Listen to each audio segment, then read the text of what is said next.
Thanks to the people who bring the cookies. Maybe even that'll happen next week again.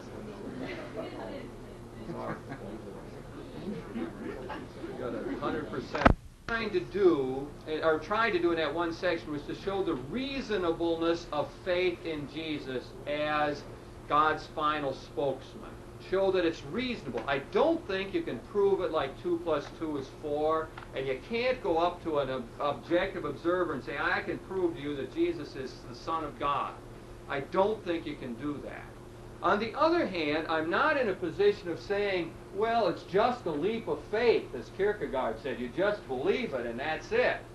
I don't think that either. I adopt a middle position that says the premise is reasonable. It's reasonable for all those reasons I went through it, that we got good textual evidence about the Gospels, we have the substantially correct picture of Jesus, we have the fact of the early Christian community, and we got the fact of the continuing Christian community. Those are acceptable points, and they buttress the position. They say that it is an acceptable position. I think it is a reasonable one. That's what I'm saying. So it's a middle position between saying I can prove it, like 2 plus 2 is 4, or on the other hand saying there's just nothing to it, believe it, and don't use your brains at all.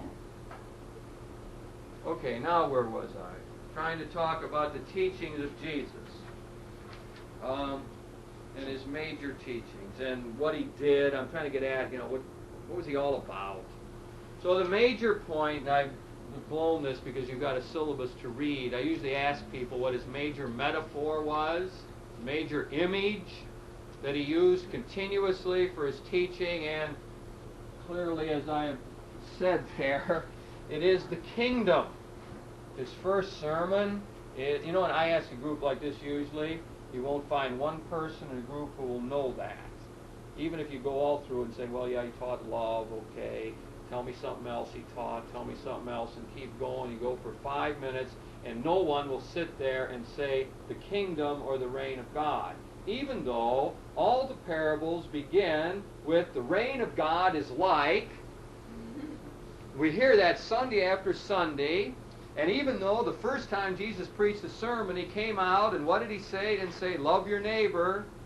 He came out and he said, repent, because the reign of God is at hand. The kingdom. The kingdom is clearly the core of the message of Jesus, and almost unknown to people who have studied or whatever. It's phenomenal, even though it's repeated over and over and over. It's the reign of God. And today we try to talk about the kingdom in dynamic terms. That's why we've sort of switched a lot of times in the readings, and we'll say the reign of God is like, giving it a more dynamic character. So the reign of God is where there is peace and justice, where there is shalom, where people get along, where there's harmony, righteousness. That's the reign of God. And it's God's work, and Jesus have come proclaiming that, well, it is present, it's in our midst, and I'm the spokesman for it. And as I point out here, that you better decide. You've got to decide if you're going to be in that kingdom or outside of it. Get with it. That's where you get the urgency. I often got that picture of Jesus walking along fast. Come on, kingdom of God is at hand. Let the dead bury the dead. It's now. You're with me or against me. All of those harsh, strong sayings that have that imminent character to them. Okay, now, and the second thing I tried to talk about was miracles. Miracles are a problem. I'm trying to nuance that position. The first thing I think we ought to say about miracles is that they are signs. They're not, first of all, the breaking of the laws of nature in some strange way. Remember, Jesus resisted that. The temptation says, go up in the top of the temple, get a big crowd down there so everyone can see, and then jump down and don't get hurt. Then they'll all believe in you. Now, he wouldn't do that. Understand that was you see that was a temptation. The miracles are not the breaking of the laws of nature to convince people. That's the way commonly miracles are thought. Actually, miracles, according to the way John's gospel writes, are signs. They're signs of the presence of God's power, the presence of the kingdom. Now, even when you begin talking about the miracles, you got a lot of problems. I mean, for example, you know that one weird miracle in there where he sends the devils into the pigs and they run over the cliff? Well, I would say there's a lot of scholars today that just say, well, I think there's a lot of similar stories like that in other religious traditions. Most feel that that sort of just was imported and put in there. Some of the miracles are clearly based on Jesus' resurrection. Remember, when these guys are writing about these miracles, they're writing long after Jesus died and rose. Right? They're way up here in the year 65 someplace. And so it's easy for them to put it back in. One clear example of that is probably the Transfiguration. Transfiguration, remember Jesus goes up in the mountain, they see him and he's shining, his face is shining, he's clearly a divine figure there. Well, I'll tell you one thing, if that really happened to those three guys, they're a little worse than we thought, because if that really happened to them, their incredulity about the resurrection doesn't make a lot of sense. They would have had a clear reminder of it. No, they wouldn't have had the kind of problems they had with his death and resurrection. So one of the feelings is that a miracle like the Transfiguration is the later church believing in Jesus' resurrection. Remember, the Gospels are all written in the light of his resurrection. Take that and put it back into his earthly life. Right? Now, there's other miracles that I'd say are commonly accepted as the kind of things he must have done, like cure people. Major miracles are cures. It was so much, he's the wonder worker, that's so much a part of the tradition, seemingly so acceptable, not contradicted by his contemporaries and so on, when they had the chance. See, that's another way to check this out. Negative thing we're talking about would be Jewish writings that would contradict that. Now, if he never worked any miracles, and they were walking around saying in the year 65 he worked miracles, one would expect a clear refutation of that. A negative kind of argumentation. But anyway, so that here, and what are those cures? They're indications that the kingdom has come, that God is at work here. So he says, your sins are forgiven. Okay, how are we going to know that's the case? Paralytic, pick up your thing there, mat, and walk. Sign that what he said was happening was really happening. That is, sins being forgiven. So, miracles are difficult, but I think if one stays with this, that they're not the breaking of the laws of nature, but signs to buttress the teaching of Jesus about the kingdom, I think it will make more sense to one. Miracles, even like miracles are like the feeding of the 5,000. It's clear the way it functions. You notice in the clear, he takes the bread, breaks it, and gives it to the people. Doesn't that sound familiar, the language? It's the language of the Last Supper, isn't it? Takes the bread, gives thanks to his Father, breaks it, and gives it to the people. There's a clear link up there between the Eucharistic practice of the Christians. It's coming together on the Sabbath to break bread, remembering what Jesus said and did, and that miracle account. There's a clear link up. The miracle is a reminder, a sign that Jesus feeds people even today. That's how that those stories function. Difficult. Anybody want to ask me about that? Yeah? I'm struggling with something. When you had mentioned the evolution, yes, we praise evolution, and yes, that's just as all-knowing and stuff like that. Right. I can always think, I've met people in the laundromat like those guys, you know, who have an idea that they're really, really wound up on, and they're really, really... You saw him too, huh? I know. I'm struggling with that, though, right now, because all of a sudden now I'm wondering, maybe it was his followers that made him the great person that he is. He got good press. No. You know? The interesting thing is they were willing to die for that good press. Right. That's, you know, But that's a major part of it. And that's a major factor. You know, I mean, there's not too many people listening to that guy in the laundromat who were willing to go out and die for it, you know, even if they were intrigued by it. Major thing. No, when you're getting down to it, when you're looking at the New Testament, when you start to compare with other literature, what you're struck by is the restraint. of the miracle stories. You're struck by the nobility of the person. No, he's not wild. He's not far out. They're not blown up tremendously like you get in a lot of other religious literature, even some Christian literature, the Gospel of Thomas, for example, and so on, which is not accepted by the church. So I'd say that your constraints are put on in that way. I mean, there's a reasonableness about it. No, he's not like any kind of clown walking around making wild claims. He's really distinguished from that. But he's learning through his own life. He's learning a little bit about what he's doing too. Oh, I think so. Sure. I would expect that. I would expect him to be learning from his experience, surely. Growing in wisdom and age and grace before God and man. One major important thing, boy, I'm really pressed for time.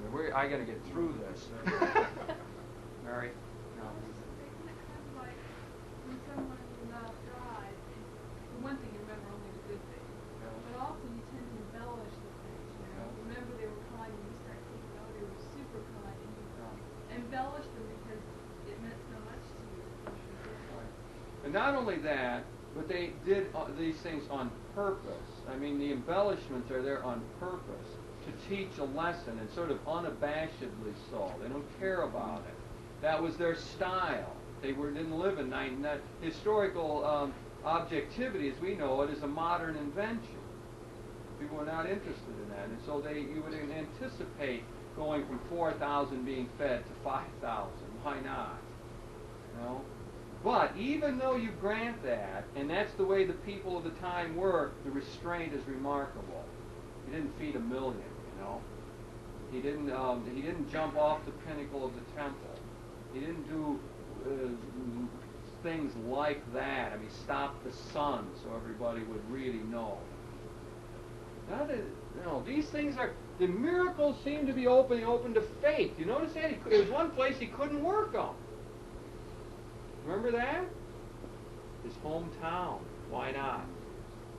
No faith. People thought, well, who's he? Son of the carpenter. And he couldn't work them there. Because the people weren't open for him.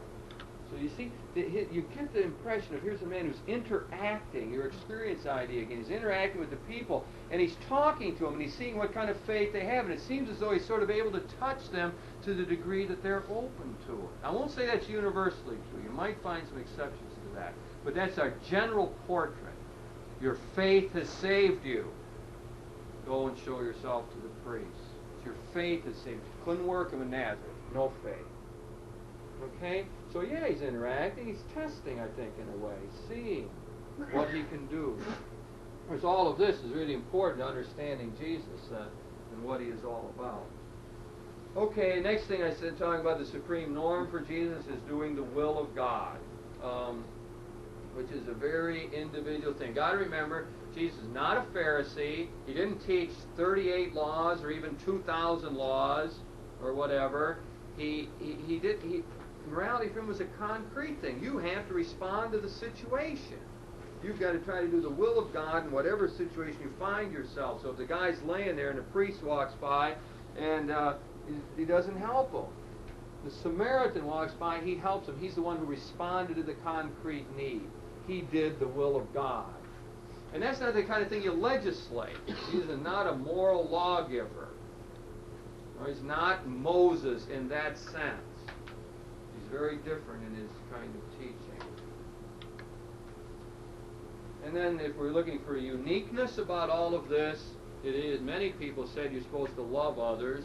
That's written down in the Hebrew Scriptures as well. Confucius, the Buddha, everyone was for that. But Jesus' great emphasis was on you have to even love your enemies. You know, he went far out in this. Somebody slaps you, you turn the other cheek. Go the extra mile. Love even those who persecute you. That seems to be one of the unique parts of the teaching of Jesus. Along with his joining of the love of God and the love of neighbor. You can't have one without the other. So I don't mean to say in any sense that Jesus is the only one walking around teaching some of these things, but if we're looking for uniqueness, I suggest you look in two places. Love of enemies and the joining of the love of God and love of neighbor in an inseparable kind of bond, where you can't do one without the other. If you try to love God, hate your neighbor, you are a liar. And finally, I'm highlighting his style. He was with the disadvantaged, the dispossessed, and the people hated him for it. He was sympathetic to the prostitutes, and he even, which seems worse, he ate with the collaborators with the government. The tax collectors were the lowest of the low, because they were the Jewish people who were ripping off their own people by working for the Romans and taking a little cut off the top, and Jesus even ate with them. Eating, provocative act. He went to their home. Eating says fellowship, friendship, being with. Ate with tax collectors. That's about the lowest you could do. Went to their home for a meal, and they hated him for it. They really wanted to rub him out for that. Oh yeah, that's it. Eating. You got to get a sense of the tax collectors, what bad people they were. Traitors to their own people. Collaborators with a foreign government. Jesus was open to them. Okay, now, so that, what do we try? We tried to get a picture of Jesus, didn't we, here? We're trying to see if we say that to be a Christian is to be a follower of the historical Jesus. What kind of a person do we have? We got this itinerant rabbi. We got this person who taught in parables, because that's what the people understood. Didn't make that clear. Parables, stories, to teach a lesson. You're always hearing those on Sunday. One major rule for interpreting most parables. That is, the details of the story are simply to get you into it. They don't mean anything. They're part of the story. The punchline comes at the end. That's where Jesus makes his point. That's how he taught parables. The storylines just get you in it. So when you hear the story of the priest, the man laying there and wounded by the robbers and people walking by, the point of the story is not that all priests are bad. Or priests don't care about people lying there. It's not an anti-priest story. It's got one point. It comes at the end. Who proved himself to be neighbor? The other things are details to embellish the story, because the Samaritans didn't get along with the Jews. So he picked the least likely guy to do it. But all he's doing is highlighting the moral, the point of the parable. So you hear parables, with a few exceptions, they aren't supposed to link up the individual details with anything. You're supposed to look for the punchline. What are we saying? Jesus died around the year 30. Yeah, we didn't get into all of that. What about all of that? His death and everything. That must have left out of the notes. Why his whole trial, death, why they killed him, why they rubbed him out. Well, it appears to go something like this. The Jewish establishment saw him as a threat. He wasn't an establishment person. He called their authority into question.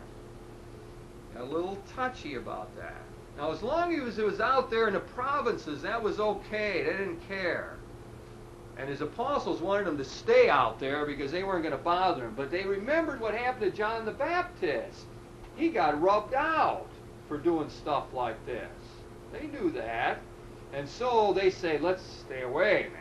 Not get too close. But Jesus says, get behind me. And he set his face on Jerusalem, and he goes right in there.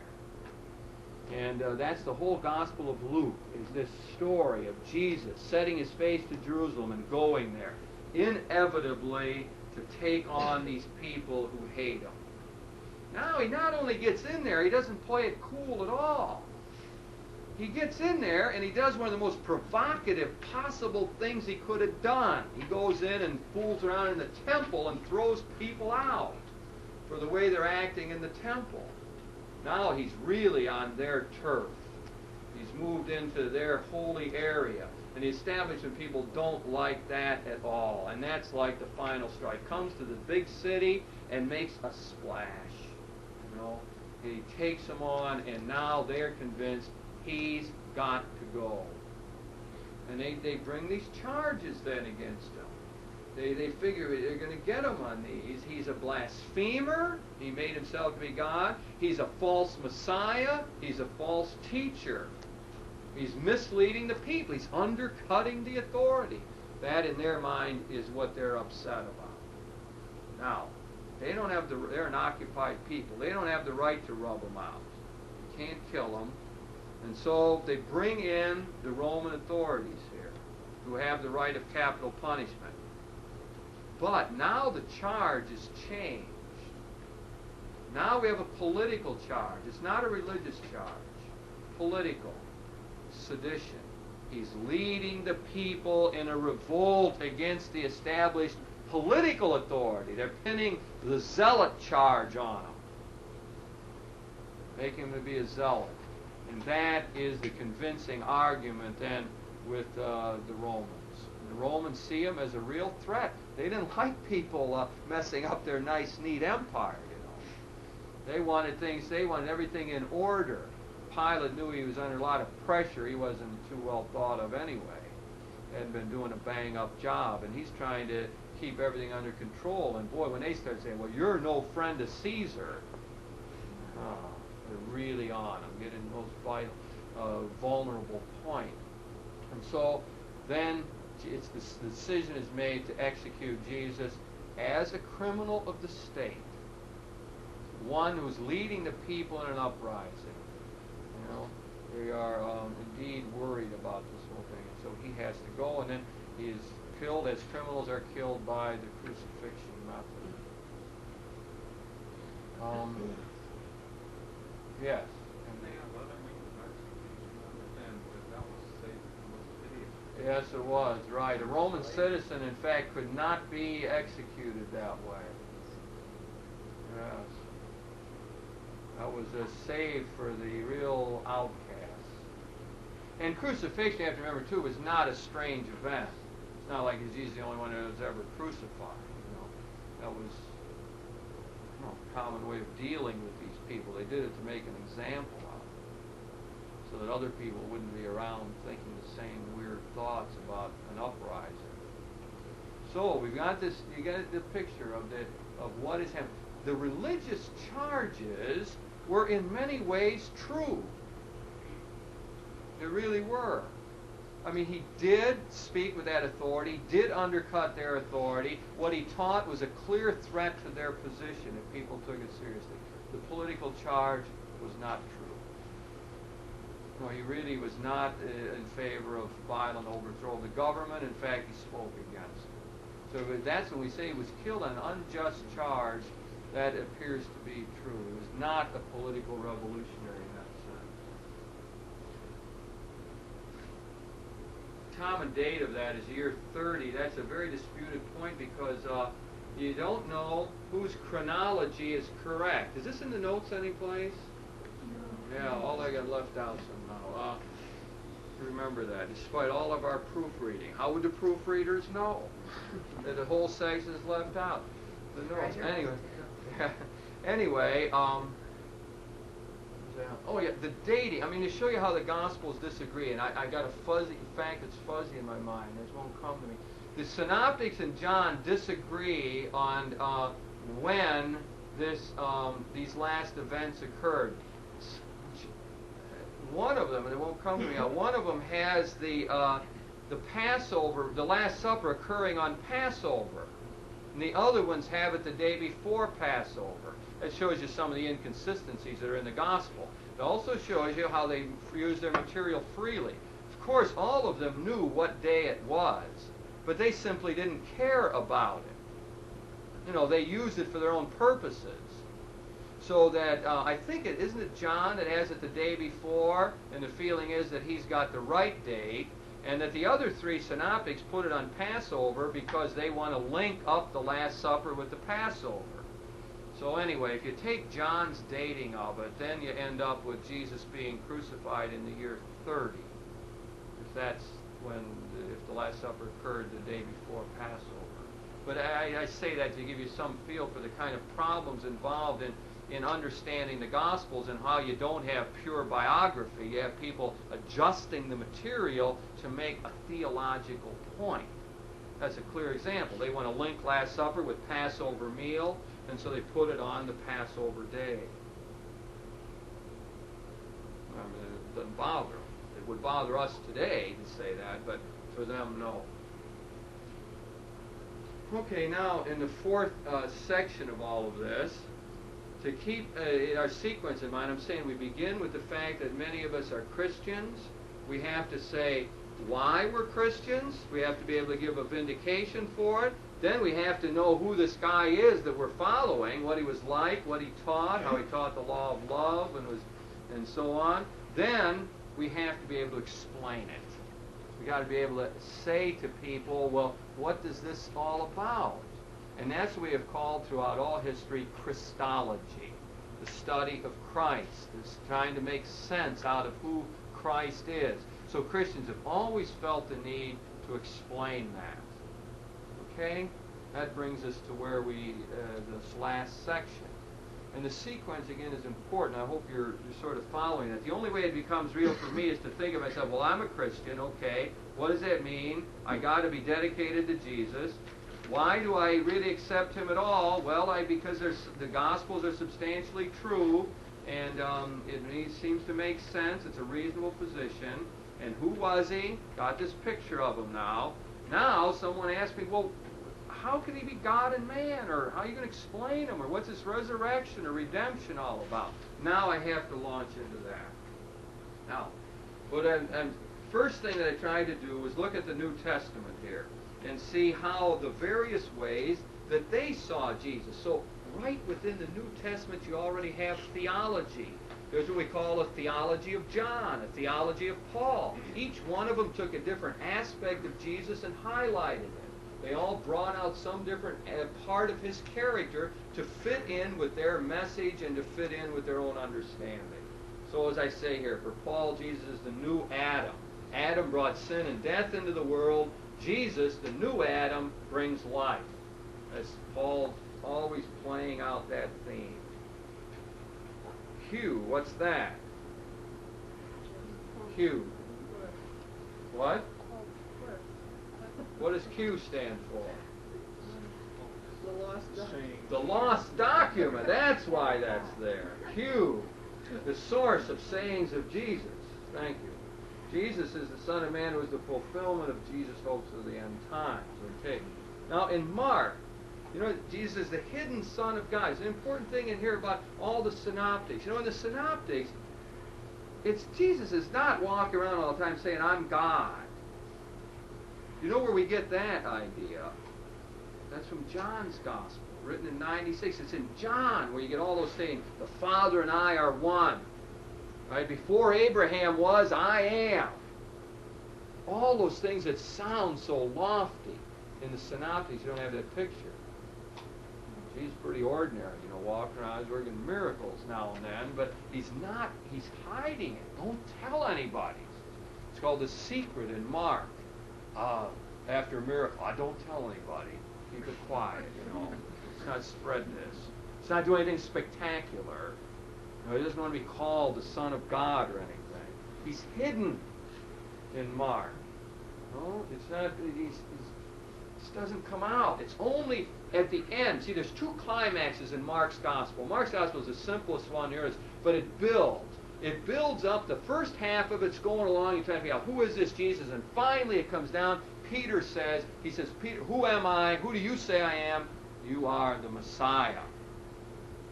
Right? Okay, the climax of the first half of the Gospel. Second half of the Gospel is going along again. You know, this question, who is Jesus? What is he all about? And finally, it comes out again. And who says it this time? The end of that Gospel, of a revelation moment. It's the centurion, after he's dead. Truly you are not just the Messiah, it's the Son of God, right? That's Mark's Gospel. Two sweeps. Movement towards two. Simple format, where Matthew's so complicated, 5 books and all. Mark, nice and easy. Son, you are the Messiah. You are the Son of God. Oh, that's the sweep of that Gospel. Well, what do we got? Matthew, now that's what we got before. Jesus is the Messiah, the fulfillment of the Old Testament prophecies. Luke, it's always out there with the disadvantaged, poor people. That's where Luke, you get the 15th chapter, prodigal son story. Those are good ones. When you're ever feeling too guilty, read all of that. Got a guilt trip going, read Luke 15, That's good. There you got a picture of Jesus. He's not. Woman taking adultery. Let's not get bent out of shape over this, gang, who cast the first stone, and people leave. Okay, no one sin no more. Forgive now. There's this other picture. John, now we get all the divinity coming out. Jesus, the Word made flesh. The gospel starts that way, right? It says the Word made flesh. We got in John a very clear top-down Christology. God becomes man, the Word becomes flesh. Okay, now, briefly with the history, just to show you what has happened here.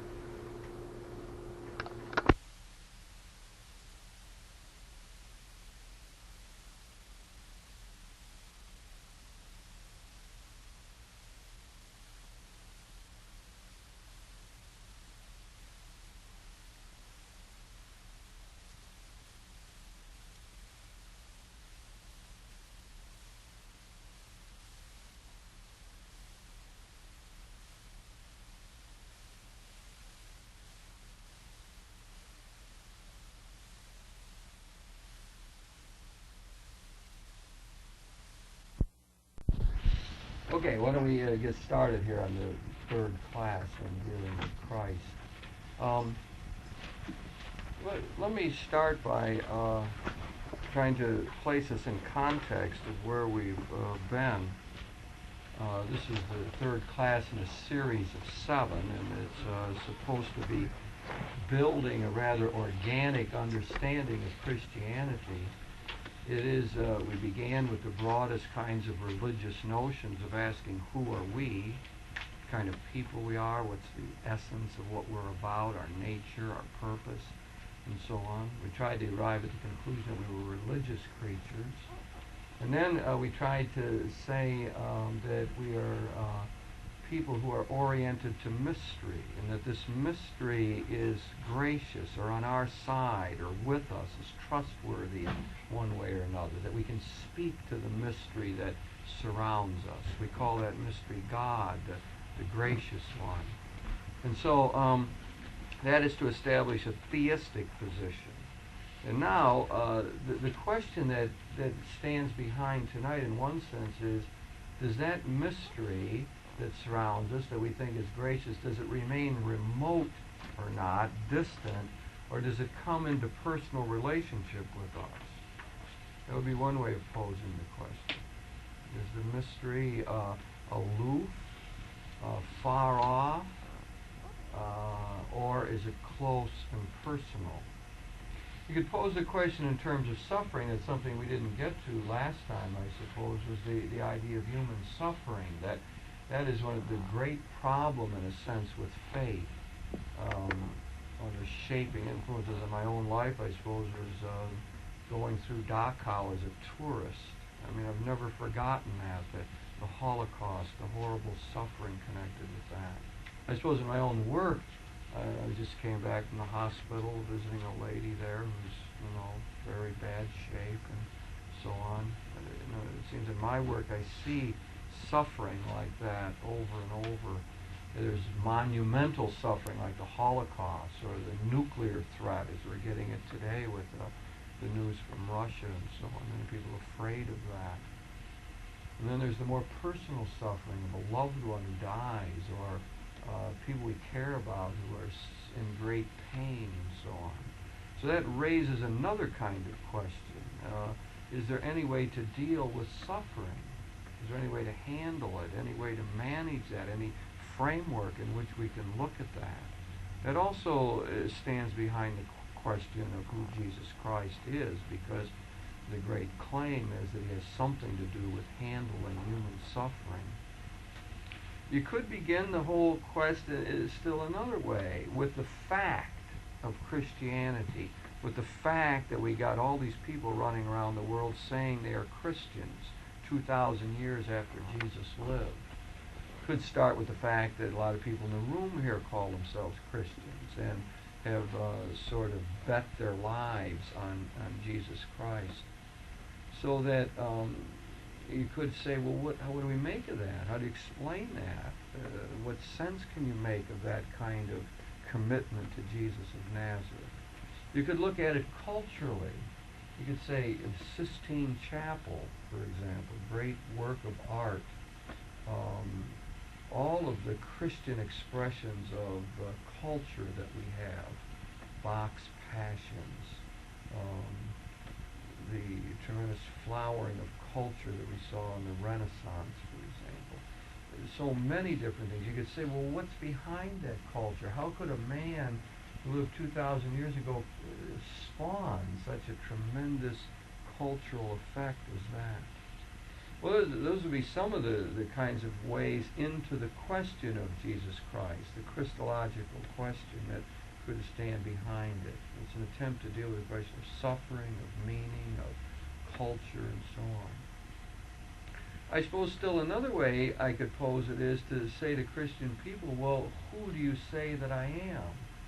That was the way Jesus posed the question. Who do you say that I am?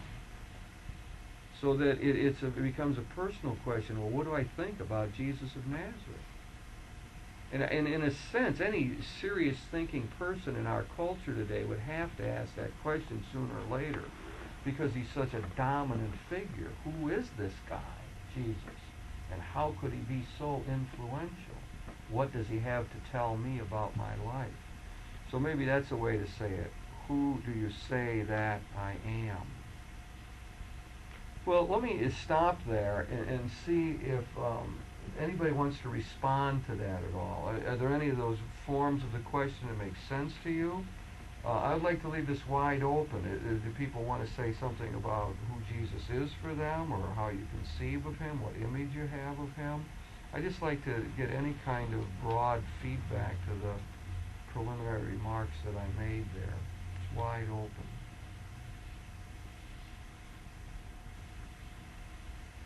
I have a problem. Well, I don't know if it's a problem, but it's always other people. I hear a lot of people saying how they can so personally relate to Jesus, and Jesus is my friend, and I talk to Jesus and things like that. And I just don't have that. Mm-hmm. Oh. It's never that buddyship, friendship. There are times when I can somehow get in touch with what he went through, or some degree of that, and what he went through is comforting to me because I'm going through some suffering at the same time. But those seem to be pretty far in between. Mm-hmm. I've never had this,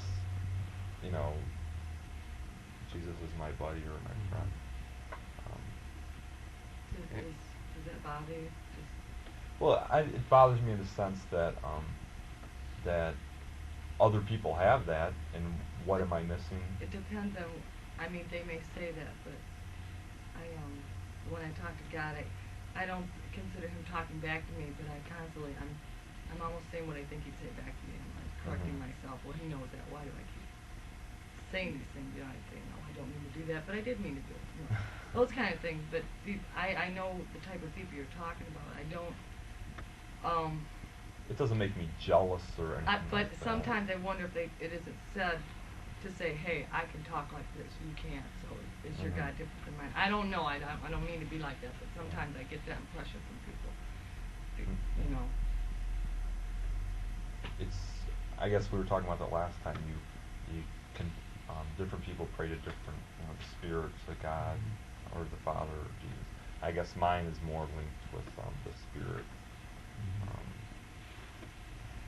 But I just always find it interesting how different people perceive in different ways. I perceive it more as a historical. Yeah, the one you've isolated is very common today, isn't it? I mean, there's a lot of people who talk that kind of language. And one has to do something with that, I suppose, figure out how to deal with that. Okay, it's an important question, one will, I'm sure, try to get at one way or another.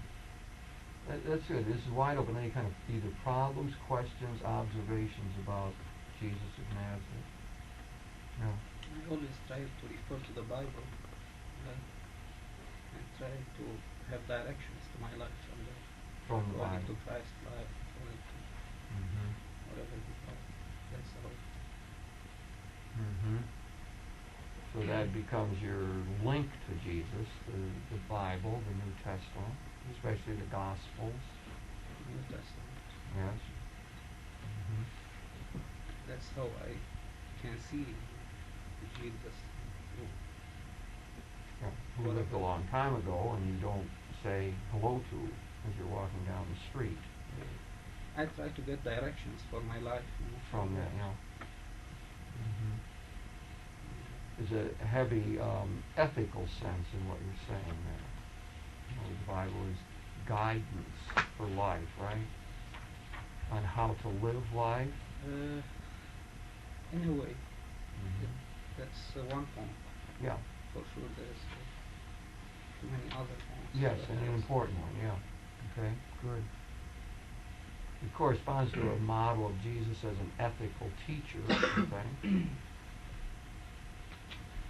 Teacher of ideals. Although, as you say many more things about that. That's one point. Yeah. Right. Okay, good. It's interesting you should bring up those type of people who say, I talk to him so personally, and I used to be very close to a lot of people like that and found myself trying to do that and getting very frustrated. And I kept talking, waiting, I'd find myself answering for him. And also, I kept trying to look at him, every morning, God has this purpose for my life. He has a will for every single thing, every minute of my day. I better be looking for exactly what he wants me to do, and thinking that I'm not finding it. And I got very frustrated with that. And in the last year or so, I've started to change my perspective, and Jesus has become even more personal to me now. Not that I don't try to talk to him, but that I realize that he doesn't care what I have for breakfast or, who I ran into that day. And I find a lot of people, and I used to be that way, thinking that all these little things matter. That's becoming a more general, what are the general directions he wants for my life? Uh-huh. And what does he want me to do? And how should I try and affect, the people I come in contact with? Myself, I guess the way my life runs, I try to see, with Jesus in it, what's the purpose? Like, I'm trying to make some rationale out of everything and say, well, this happened for a good reason, even if they were bad things. This happened, just to get me somewhere else. But yet sometimes I have the problem where things happen that just don't make any sense at all. And I wonder, is it really, was the world just made and Jesus came here and showed us how to live, but after that, is it really just a kind of a roulette game, or is there really a rhyme and reason to what happens in people's lives? I think I ask myself. Sometimes I feel, I can start to see a pattern that says, he is guiding me to better things, and then sometimes I think, well, why the heck, I don't make any sense out of it, out of this situation. What was the purpose behind going through this experience, or I didn't feel like I learned anything from it, but I asked myself, is there really a rationale, all the time? I try to make something out of it because I feel he's in life trying to guide me, but yet sometimes I can't figure out where that rationale is. Mm-hmm. The way I see Jesus is that I believe that he was God and that he lived on the earth 2,000 years ago, but I see him as an ideal person, as someone who set an ideal example of how to live a life. And I follow his teachings and the way he lived his life and the way he died. I know that I could never be him, that's a limitation, but I know that I listening to reading his teachings that he taught in the New Testament, that'll help me, build my life after him, That's the way I see it. As the ideal of how life should be lived, the ideal to guide us.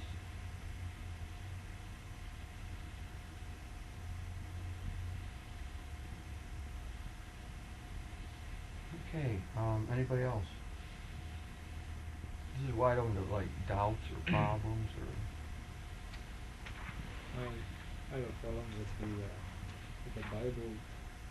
I used to have, I mean, I do have periods of, there were periods like 1 year where you read the Bible every day, and then after that, the year which wouldn't be reading the Bible. And the reason for that is because I had a problem with the understanding of the Catholic Church, and that we could interpret the Bible wrongly, and we need a priest to guide us to interpret the Bible, and that kind of discourages me because it's kind of hard for me to want to read the Bible, knowing that there's a possibility of translating it wrong. And if I live very strictly by a lot of things in the Bible, it's gonna I'm just gonna feel I'm going wrong with everything. I have tried to do this, but I've been discouraged by the understanding of the church and all that stuff.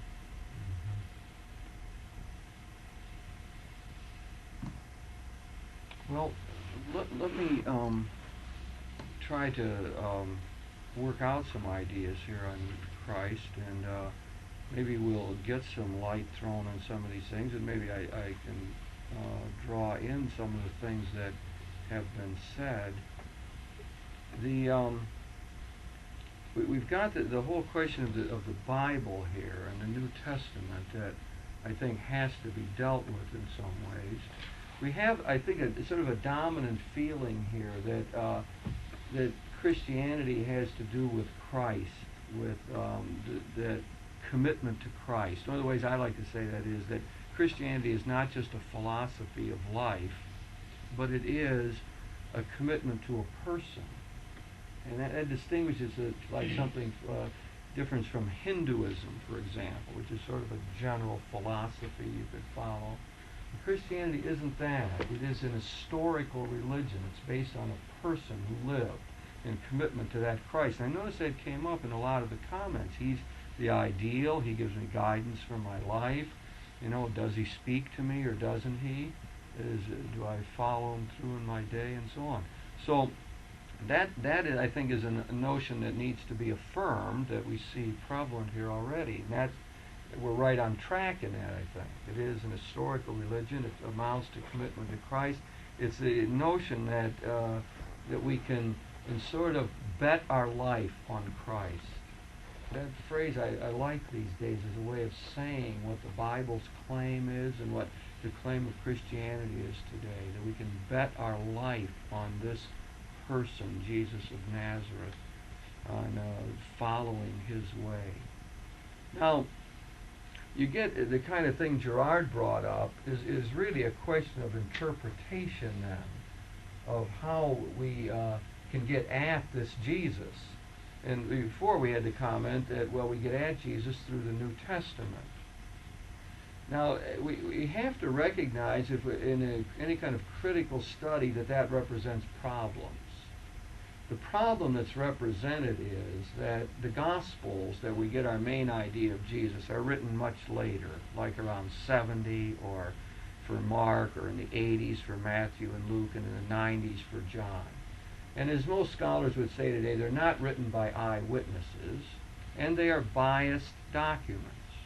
They are not objective reports about Jesus of Nazareth. They are biased. They're written by people who had a slant, who believed that Jesus was the Son of God, and who were trying to convince other people of that. They're not the way someone would write a biography today and get, I want the facts, I don't care how much you liked him. If he screwed up in college, when you report it, you better get that in there. And you expect when you read a biography that it's the facts, and that it's an attempt at least to be objective, even though that might not be the case. Well, the Bible makes no claim even in that way. The Scriptures are not biographies. They're not objective accounts. The Gospels are biased documents. So that already brings up a question that in the modern times we have to end up dealing with.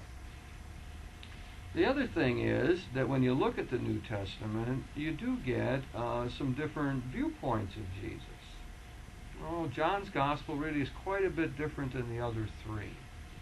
In John's Gospel, you get a very different picture of Jesus. Jesus is running around making really extravagant claims in John's Gospel. Before Abraham was, I am. The Father and I are one. Strong claims that sound as though he is really divine. And all kind of things happening in John's Gospel that suggest that same idea. In the Synoptics, it's much more restrained than that. Jesus doesn't appear to be so much in command as a king. And when I say Synoptics, I mean Matthew, Mark, Luke, John, quite different. So you get a little different picture of Jesus. That would cause some people certain problems. Like, which Jesus do you believe in? The Jesus of John's Gospel, or the Jesus Paul talks about, or Matthew talks about, and so on. So you've got critical problems that one ends up needing to deal with. If you're going to follow Jesus and say, you know, well, I want to live like he did, well, then you got to know how he lived. And the only way you can know how he lived is through the Gospels. But the Gospels got problems with them. So what do you do from there? Well, the summary kind of answer I would give to this thing is that despite all of those differences, we have in the Gospels a substantially correct picture of Jesus. Whatever else you say, all the arguments of the scholars go on, but I think in the Gospels we do have things that we know about Jesus that we can hang on to, and I'm going to talk about some of those later on.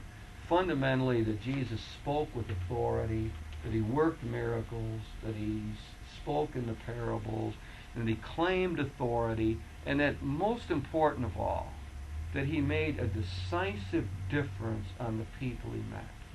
He liberated people.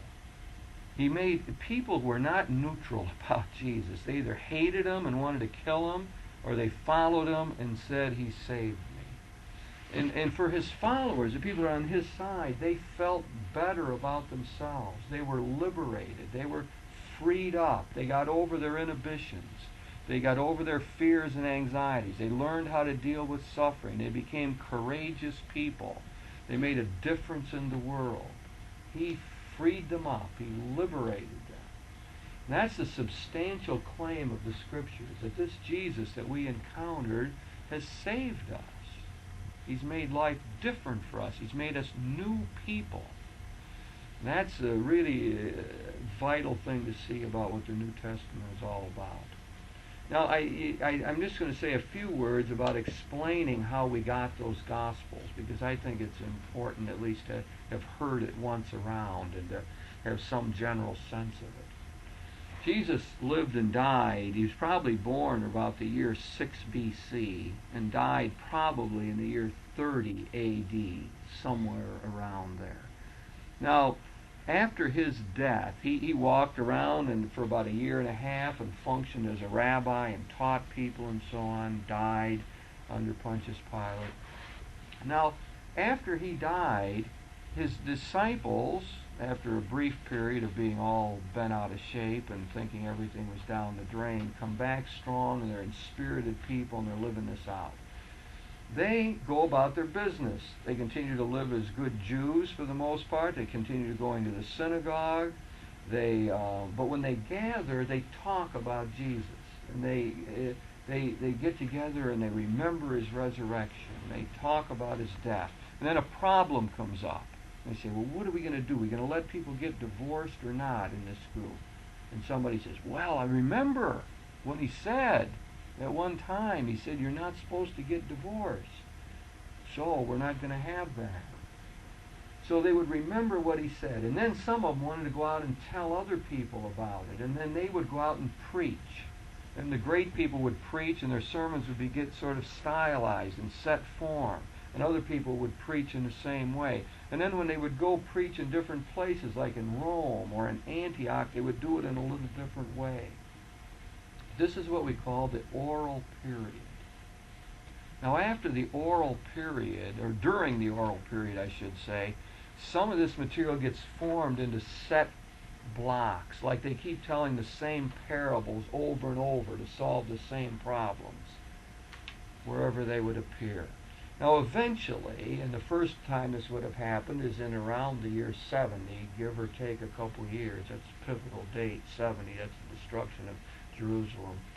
I lean to the idea that the first gospel was written in the 60s, like around 66 or so. Some would say after 70. But anyway, so you got 36 years here going when they're doing this orally. Then they decide in a given community, well, we got to get this down. This is a long time. We don't want to lose this thing. We got to get it written down. And they've got this collection of stories and so on that are going around. And so one person that we call Mark today, who is not himself an eyewitness of what went on with Jesus, becomes like an editor. Or someone has once characterized it like he would go through, find in a trunk a bunch of pictures. And there'd be some pictures here, all of the trip out west. And here's an isolated picture over here of a baby picture. And here's a whole collection of pictures here that shows this person at work. And this person then takes all of that material, those vignettes, those snippets, and puts them together into what we know as a gospel. And he does it in order to show the people who Jesus was and what this decisive influence was all about. That's somewhat of how we get Mark's gospel. Had a core collection of the stories of the Passion of Jesus, and so on. He weaves it together into a story. It's got a framework. You can see it. It's got two climaxes, and it's really in two parts. The first one climaxes with the notion of Peter as saying, "Who do you say that I am?" And Peter says that you are the Messiah. And then it goes on. You got a whole bunch of trouble, and then it climaxes again with the centurion saying, "Surely this was the Son of God." And as you read, if you just read Mark through, like as you read a story, you'd see it's divided into two major parts with two climaxes, two major statements. Who are you? You are the Messiah, you are the Son of God.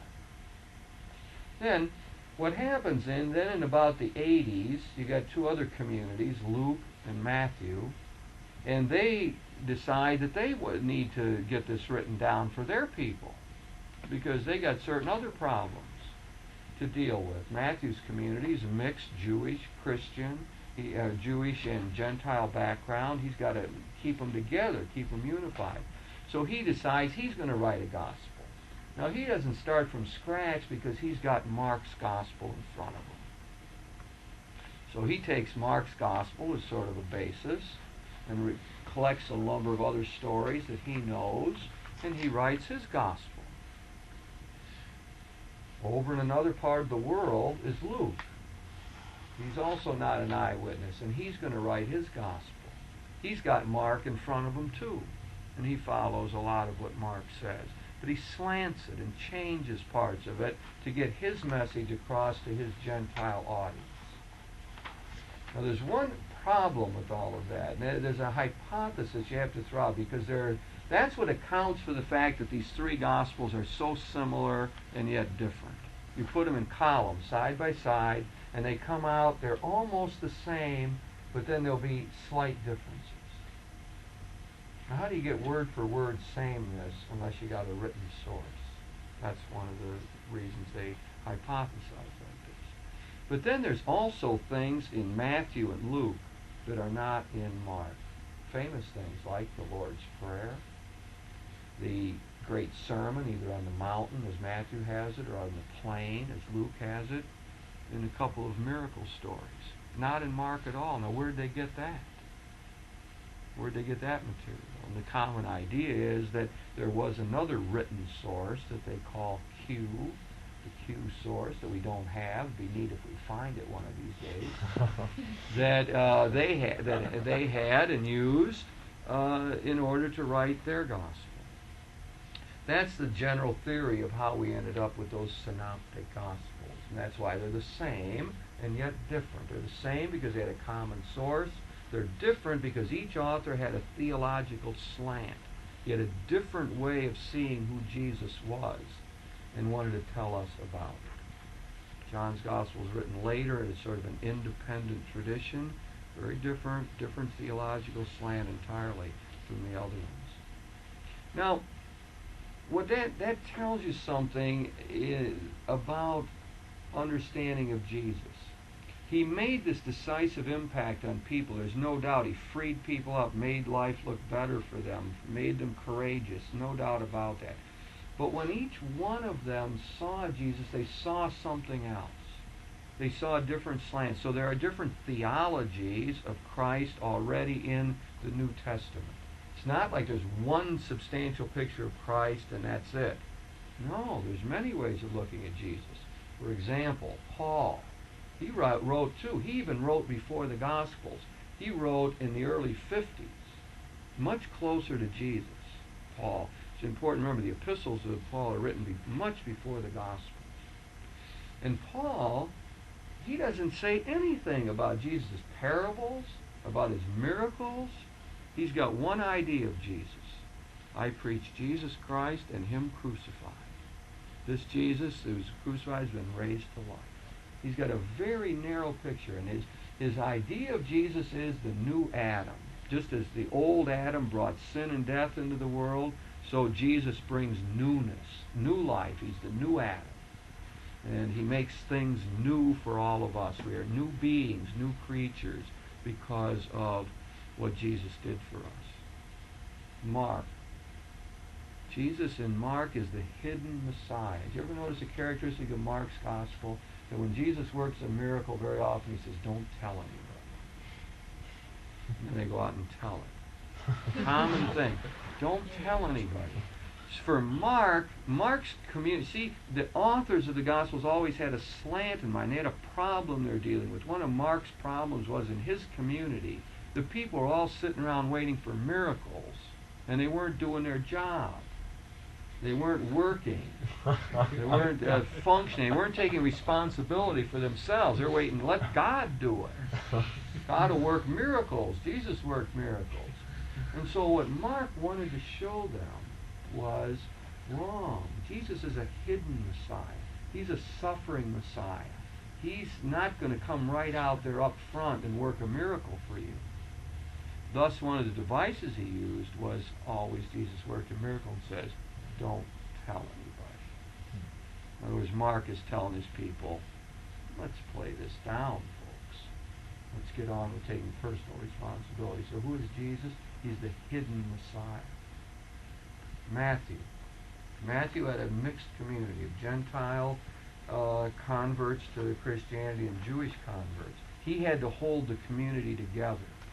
He had to deal with the problem of discontinuity and continuity. He had new people coming in who didn't know anything about the Hebrew Scriptures. He had other people who were into that. And so he felt like his problem was to show that Jesus was in continuity with what went before, that he is the fulfillment of what we have in the Old Testament.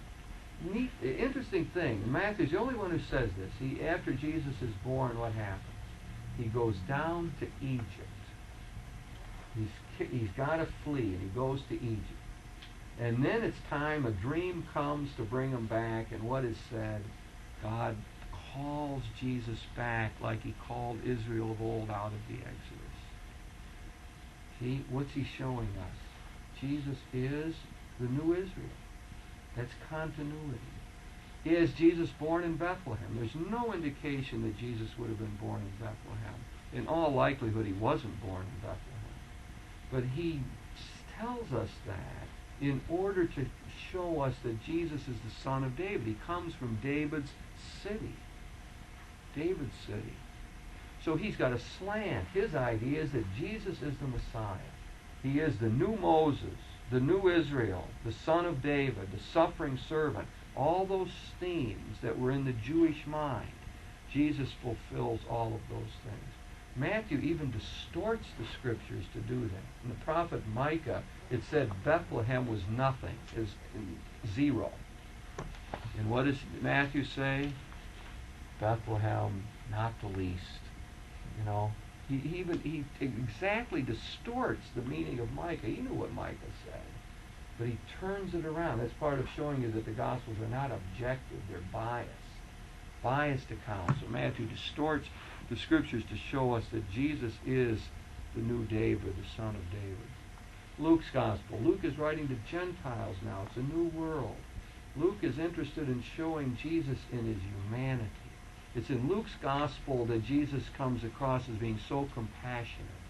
So if I ask you, in the agony in the garden story, the one of the Gospel authors has they have the idea that that Peter chops the guy's ear off. One of the authors tells us that Jesus healed his ear. Who? Luke.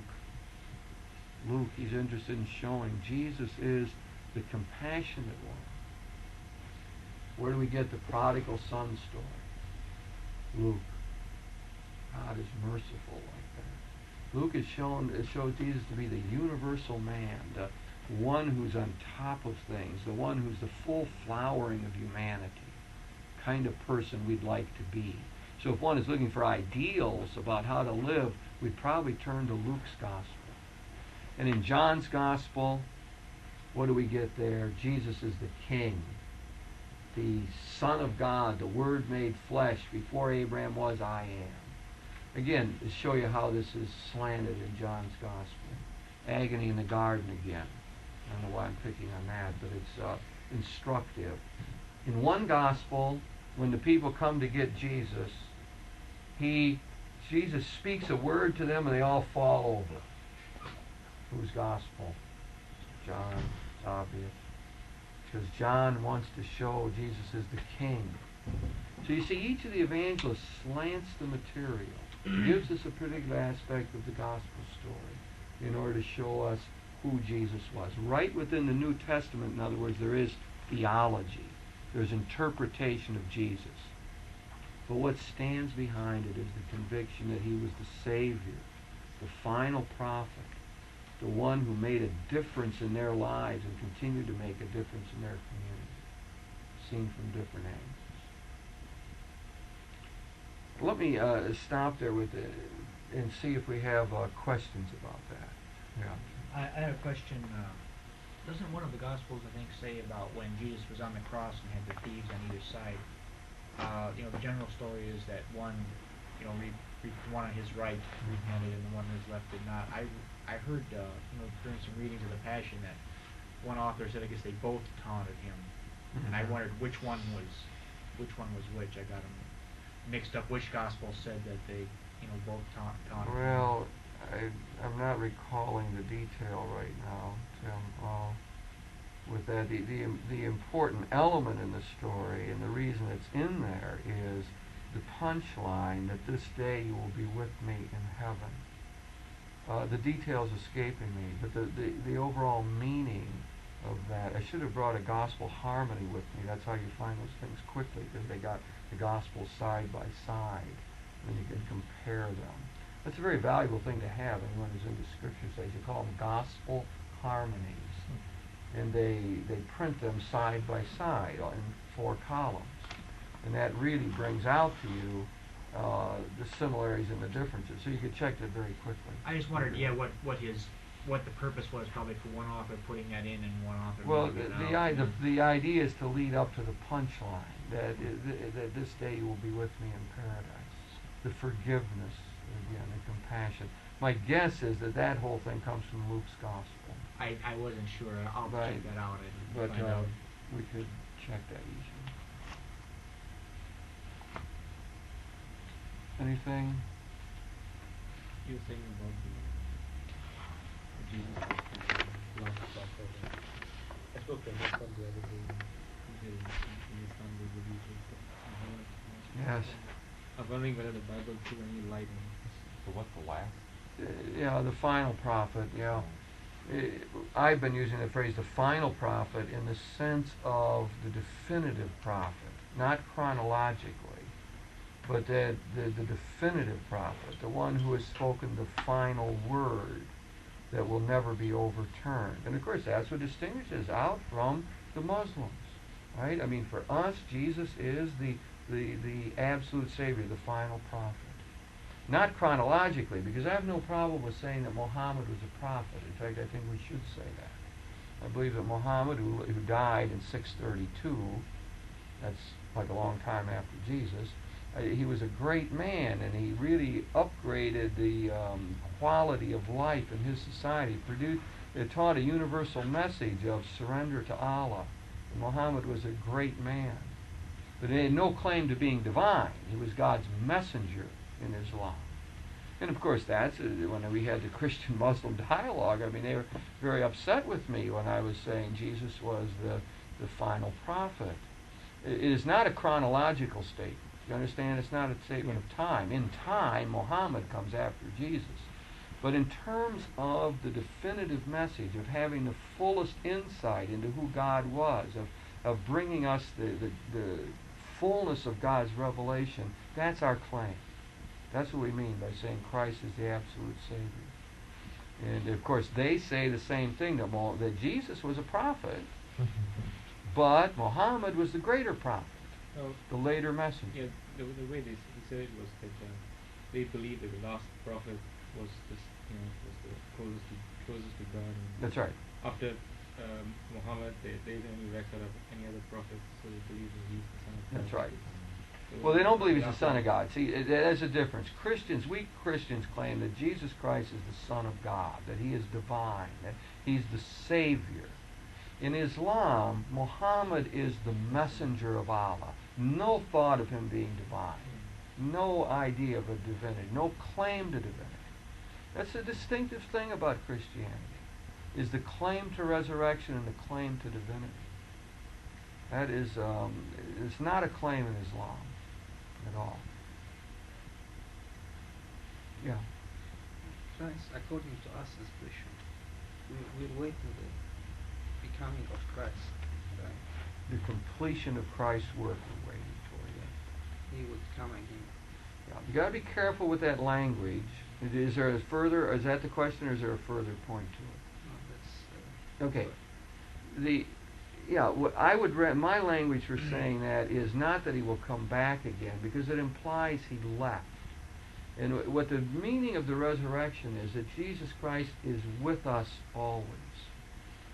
That's the crazy claim of it, is that, and that's what the disciples said, that he died, but he's back to life, and he's with us, he's present to us. So I would rather say it, and this is extremely important for understanding the New Testament, that Christ has already come, and he's begun his work, but it's not yet complete.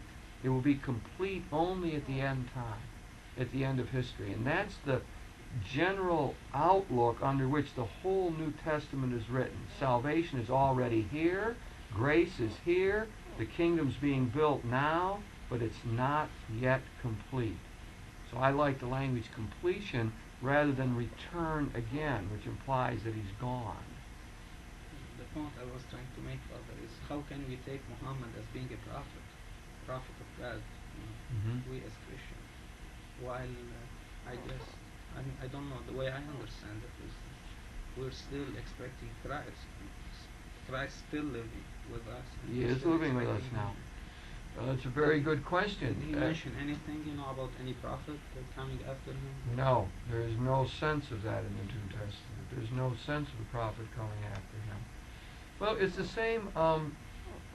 First of all, you have to get an agreed upon meaning of the word prophet. I would say a prophet is one, in my definition, of one who has correctly interpreted the divine-human relationship and is able to proclaim that in a substantial and striking way, articulate it well. So I have no problem with saying that Martin Luther King was a prophet, or of saying Gandhi is a prophet. But there's something lurking behind your question. That is, it is from last class. I had an interesting conversation with somebody after the class, and was saying something to me about the difficulties of absorbing the material, and the problem of it I would call, I guess, dissonance. That is, that one of the hard things about understanding what we're doing in the class is that we're asking people to shift their models. is to look at reality and their Christian understanding in a very different way. One of the strongest, biggest problems in doing this is that one has a particular mindset or outlook or approach to Christianity that perhaps is in one from family training, from background, from studying in grade school or high school or whatever, and that to have thrown at one a whole different approach is difficult. I guess it's one of the hardest learning situations is when you know something that's similar, uses a similar terminology and framework, but is being presented in a totally different way. I mean, I could tell you how that happened in the 1960s when they started theology renewal at Marquette University, and they would have in the class priests who had had a lot of years of theology and laymen who hadn't had any theological background at all, and they were trying to teach them contemporary theology. And they found out that it was easier for the layman with no background to get it than it was with the priests who had all this background. Reason being because they had all these notions connected in with the major words and ideas and categories, and shifting gears was really hard for them. So I understand that is a real difficult problem. That is the way we teach the course is in one sense to take the classical viewpoints and the contemporary viewpoints and say, okay, you know, one way of looking at it, for example, we've seen so far is this one begins with God. First question is, who is God? And over here we begin with man. Who is man? You know, and over here we're heavy emphasis on doctrine. And over here we are heavily emphasizing experience. So we're getting model shifts. We're getting total changes in viewpoint. That's what makes it so hard. That is those differences in mindset. So over here, even when we talk about man, man is, the classical sense, is the rational animal. He's sharply defined. That's the Aristotle's definition. Over here, we're looking at man as the infinite searcher. He's not sharply defined at all. He's in process. Right? You remember what I tried to say? It's like coming onto the top deck. See, it's coming from down below in the ship out to the top deck, and to see the whole thing is moving. The whole thing is in process. The sharp categories don't fit anymore. Well, that's the kind of wrenching thing, I suppose, that some people have to go through in doing the class. A total kind of shift in approach and emphasis and framework. That's what that really is what makes it difficult. And we'll keep coming back to that in each class, I suppose. We'll get a bit of the classical and then bounce off of that. Although I must say, as I've taught this course over the years, I have shifted in my own way of approaching it. To before, I used to spend a lot of time describing the classical approach and then the shift. Now I notice, because I think the times are changing and because people are not quite as entrenched anymore over here, I'm going easier on it. I'm letting lighter. I'm just suggesting, a few words about it and emphasis over here. And I think it's proper, but I realize that for some people in the class, it is difficult to make that shift. Now, there was another question that I reflected on further that was asking class, and I didn't feel I responded well to, and that was the question about man here and the whole theory that man is a religious animal. And I'm asked the question, that is the premise of the course in one way. That is that man is this, where's our diagram? Got to have it. I can't work without it. There we are. Why is that true? That's the question asked to me. Why? That is the assumption of the course. Man, we begin with man. He is the dynamic searcher. No material finite thing satisfies the drives of the human heart. So it flows over into something that we describe in here as mystery. Mystery being that which is essentially unknowable. The very definition, if you can speak of a definition of mystery, is that which is unknowable. It's not like what it's like on Mars. Someday we might know, because we could conceivably get there and walk around or have instruments to find out. But mystery is essentially unknowable, never to be comprehended. So the question is asked me in class, that's your presupposition, that's right, and how do you know that? And my big answer was, I said there's two ways. One is through careful description, right? right? By describing human love, human knowing, human experiencing, we will see that. That's phenomenology. That's descriptive method. The other method I said was proof. Now, what I would like to add to that, I think, is that both of these things go back to our own experience. The best way to check it out is to look inside yourself. See, the question is still, that first question is, who am I? So I say the way to check it out is to look at our own experience. How do we react to life? Do we find any one thing to be satisfying that drive? Do we find the language of science to be sufficient in talking about our loves? No? Do we feel that what we are as a person can be weighed or measured or put on a scale or on a graph, on a chart? Is that the way we experience ourselves? So my addition to my answer last week is, or it's really to say, look at this description I give and see if it fits your experience. Does it match? Does it have echoes? Do you sit there and say, yeah, right on, I got it, that's how I experience it. That's the premise of the course. That is, I say, look at our experience and see if it doesn't ring true.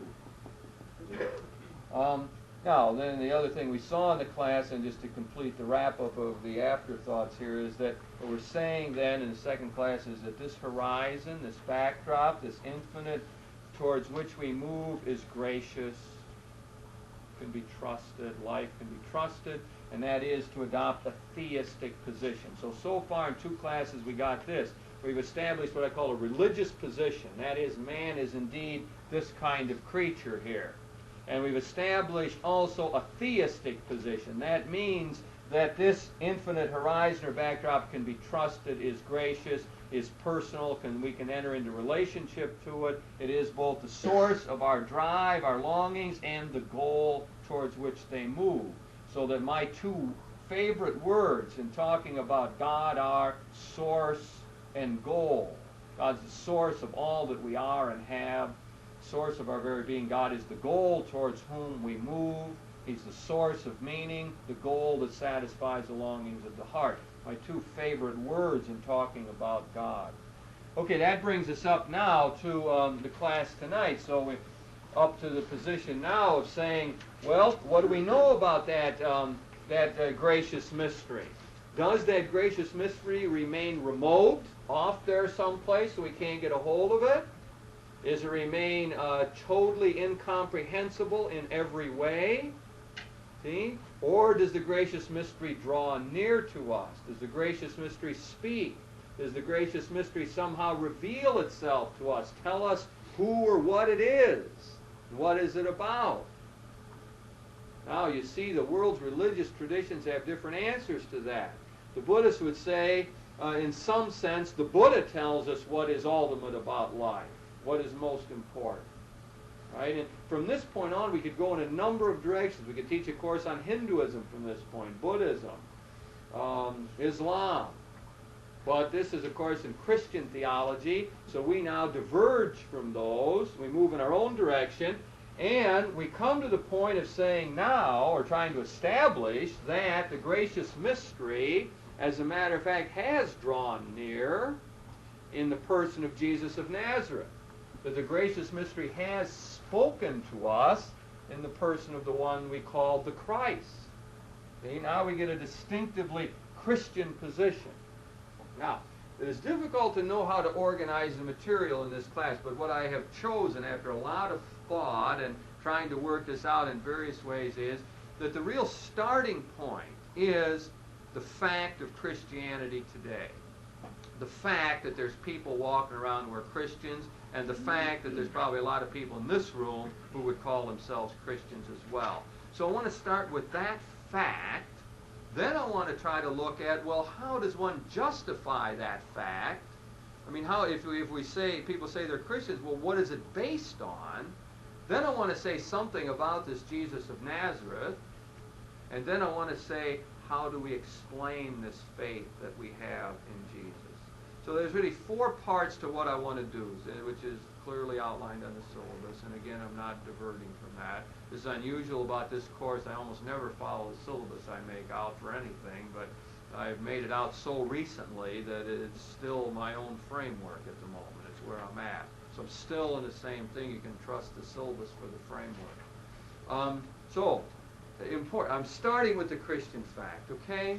That's the beginning point. Now, that can be taken in a general collective sense. There's about 1 billion people walking around who say there's Christians. Just to give you some idea of how that would break down with other religions, there's about 500 million Hindus, 250 million Buddhists, 14 million Jewish people, people who identifying themselves with the Jewish religion. See, I mean, to give you some feel for the numbers there. So roughly almost one, what do I want to say, almost a third, really, of the people in the world are calling themselves Christians, somewhere between a fourth and a third. So it is a major fact in our world. You can't get away from it. You could look at just the cultural things. I mean, the way we are influenced by Christian imagery in the arts and literature, the great works of art from the medieval period and so on, the Renaissance, all the way up into modern times. That Christian understanding has dominated our Western world. So it is a fact. The other fact that we begin with is that there are individual people walking around, some in this room, who call themselves Christians. Denominate them. When asked, will say, yes, I'm a Christian. And that, we need to say something about what we mean about that. To say, what does it mean to say that one is a Christian? Well, it's identified with a person, Jesus of Nazareth. Major point about Christianity. It's not a philosophy of life, first of all. It's not a wisdom synthesis, a theory. No, it's not like Hinduism, sort of a generalized world view. It's not a philosophy. It's not a theology. Christianity is something very clear-cut and definite. It is to be dedicated to an historical person, Jesus of Nazareth. It has about it what we call the scandal of particularity. It's not universal at all. It's not floating around. It says that the gracious mystery hasn't just spoken a nice word, just didn't reveal a book, just didn't give us some nice principles to live on, but this odd, crazy notion that the gracious mystery has come and lived among us as a man at a particular point in history, in a tiny little country, 2,000 years ago. Lived a very brief life and all that. So that is what we call the scandal of particularity. That's just like scandal means, Greek word skandalizo means to cause to stumble. That's a scandal. It causes one to stumble, that particularity. There's a lot of philosophers today who can accept the universal notion of the gracious mystery and the principles of living a good life and ethical things, love your neighbor and all of that. But when you start talking this way, you can get it narrowed down, particularized in a man walking around on this earth at a certain point in time in history, then that becomes too much to swallow. I think I even heard someone talking that day in our little discussion here picking up on it. I heard somebody say that, how difficult that was, and I think that's true. Okay, so that is what I'm calling the Christian fact here that we tried to deal with. Since that's the first major point I tried to make, we'll stop and see if anybody wants to ask me anything about that. To be a Christian means to be committed to that Jesus, to believe in it, to think that he's got the key to the way to live, that he knows what life is all about. That is the point of Christianity. That Jesus knows. He's the final word, the one who tells us what it's all about, who answers the question that man is. And then it makes sense to follow him, to try to live his way and go with his teachings. Everyone with me to this point?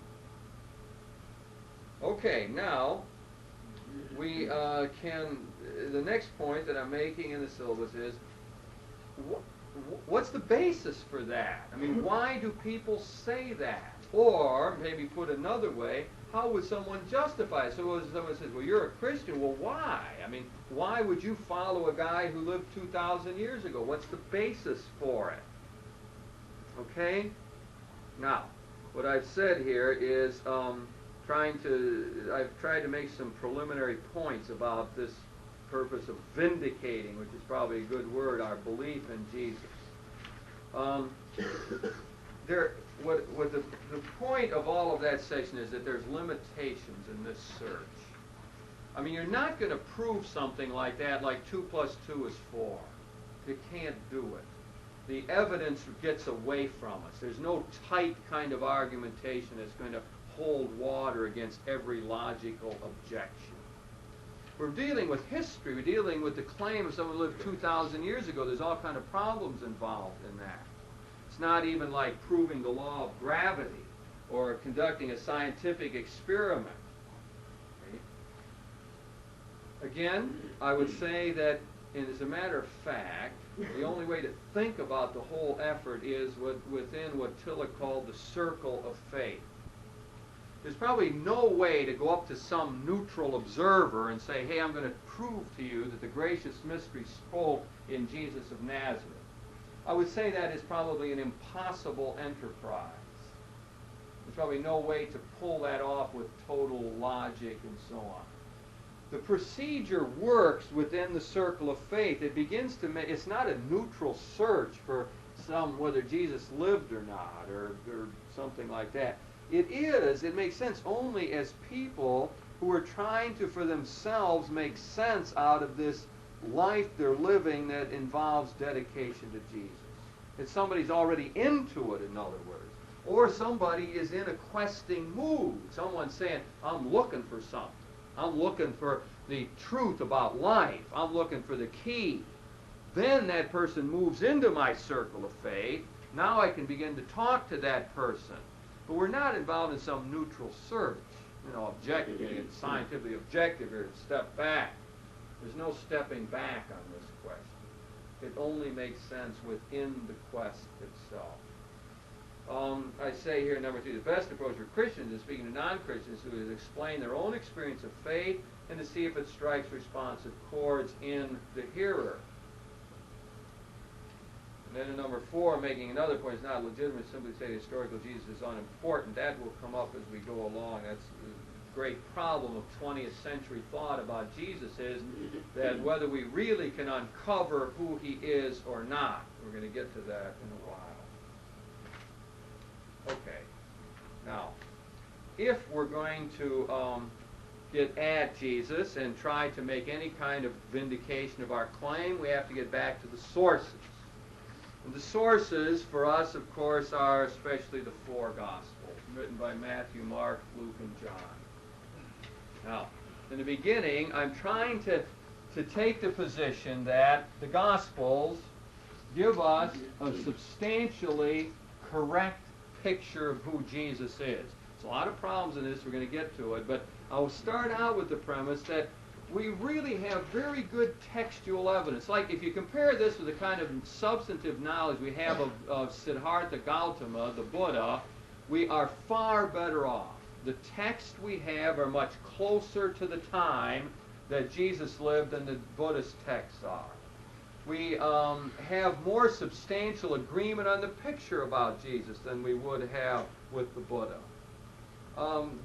We have good textual evidence. We have texts that go back to the 2nd and 3rd century that have fragments of the Gospels in them. So from every viewpoint, and comparing it even with classical literature, historical persons, and so on, the material on Jesus is fairly sound material. Okay, now, yes?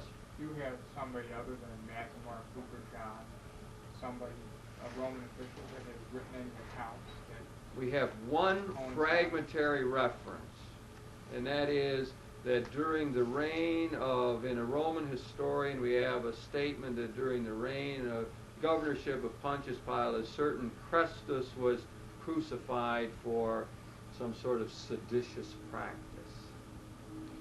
So yes, we have that. I mean, on that point, it's important to realize that there have practically been no serious scholars who have pure and simple denied the existence of Jesus of Nazareth. I mean, that is not a debatable point. I mean, we have a consensus on that. Even if we didn't know his name, we'd have to invent him. I mean, we'd have to posit his existence, even if we didn't have any records, because there's no way to explain the Christian phenomenon, which we do, of course, have records for. You have first century records, the Roman persecutions and so on. That is what is clear. So I would say, you've had about, maybe 2 people in history who have made some sort of attempt to make a serious case that Jesus didn't exist, and they have been largely discredited. So, I mean, that is not a problem in itself, the pure existence of Jesus. The problem is more in the picture we have of him and so on. Who's the Roman historian? I didn't say the name because it wasn't coming to me. And does anybody know? And I want to say who. What is Tacitus coming to mind? Tacitus, No. I think Tacitus. And Yeah, it's inconceivable that a bunch of people got together and decided these were good principles, invent a mythical figure, and then sell it. I would say that I would not say it's inconceivable.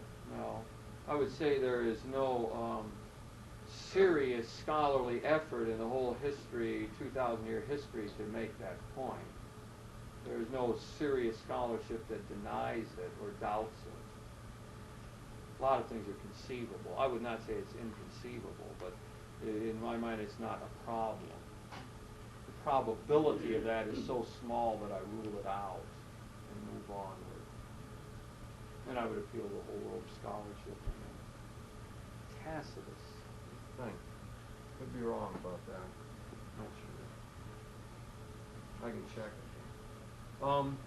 Okay, now we're at the Gospels and trying to understand those 4 Gospels, Matthew, Mark, Luke, and John. Now, the first thing that we have to understand about the Gospels is the literary form that they are involved in. Negatively, not biographies, not objective accounts, not written by somebody with a notebook, probably not even written by eyewitnesses for the most part.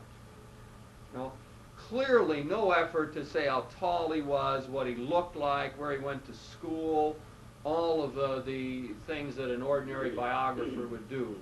And clearly not an objective account. All right, let's see. Not an objective account. Not an attempt to write good history as we would do it today. Opposite of that. Not all of those things. What they are documents of faith.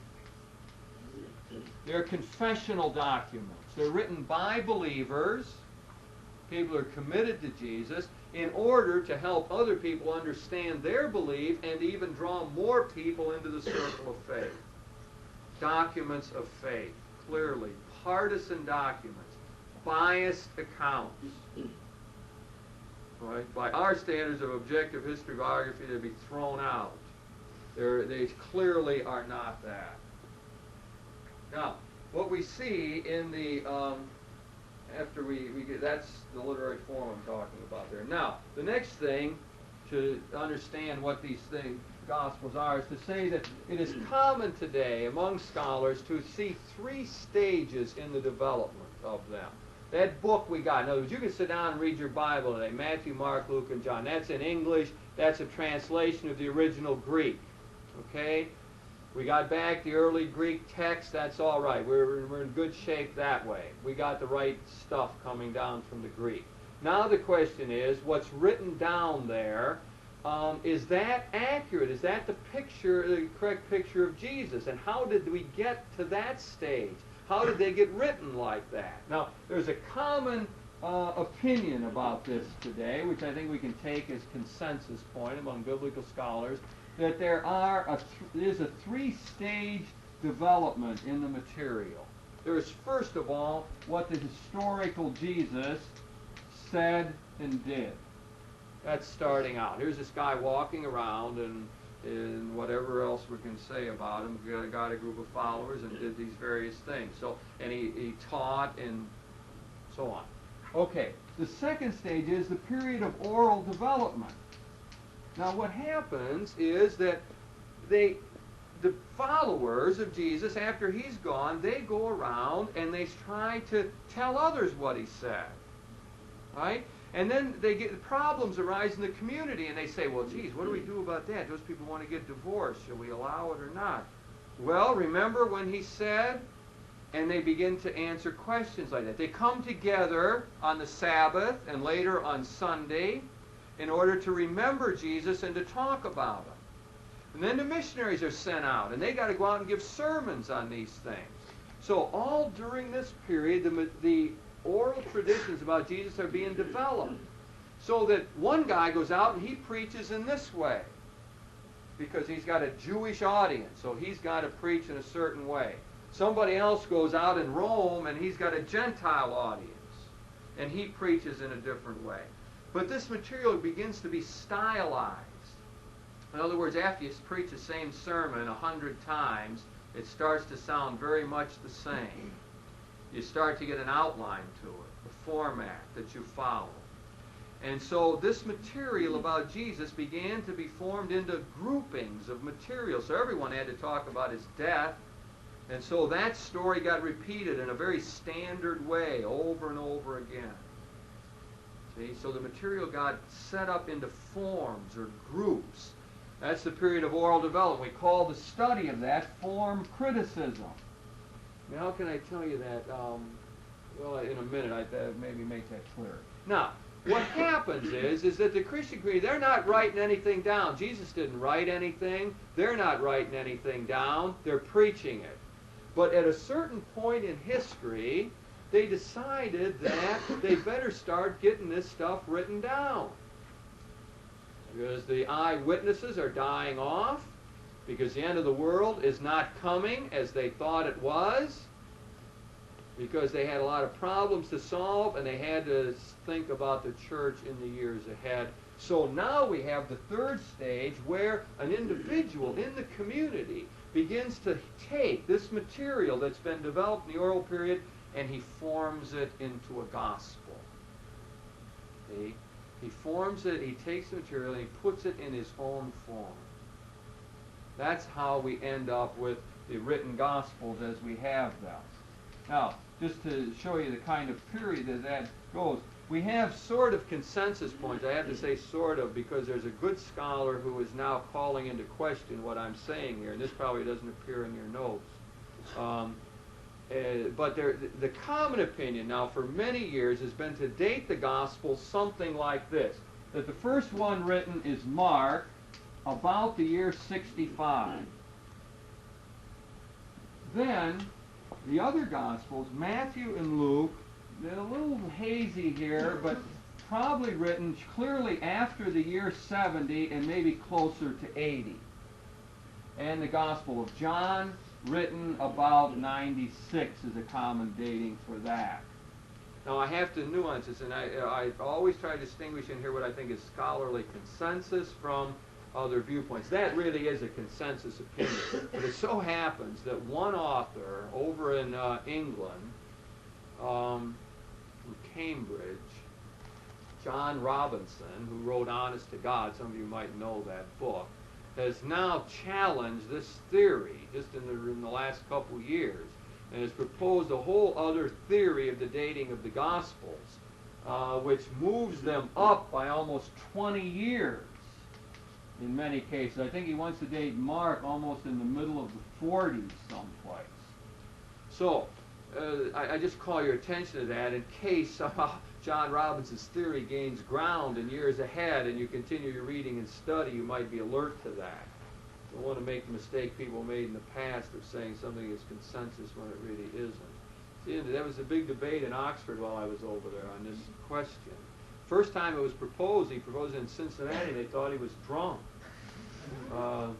They didn't take him seriously, but the last time is somebody began to take it a little more seriously. Yes, How Mary? did he start this? I mean, how does he come about this Well, story? one of the key ways that you do all of the dating of the Gospels is based on this date, something that we know very sure. That's the destruction of the city of Jerusalem by the Romans in the year 70. That's a pivotal date. So one of the things they look for is to see if the Gospel sounds as though they know that happened or not, and how it really happened. If you see evidences in the Gospel of an awareness of that, then that's a better sign that it's written after that date. That's one way they go about it. There's a lot of other ways as well, but that's scholarly enterprise, a difficult thing, and a lot of opinion. But that was just to give you an example of one way they would go about it. A lot of it is by examining the God. And the other major way, which you might as well take up now while I'm on it, on the question,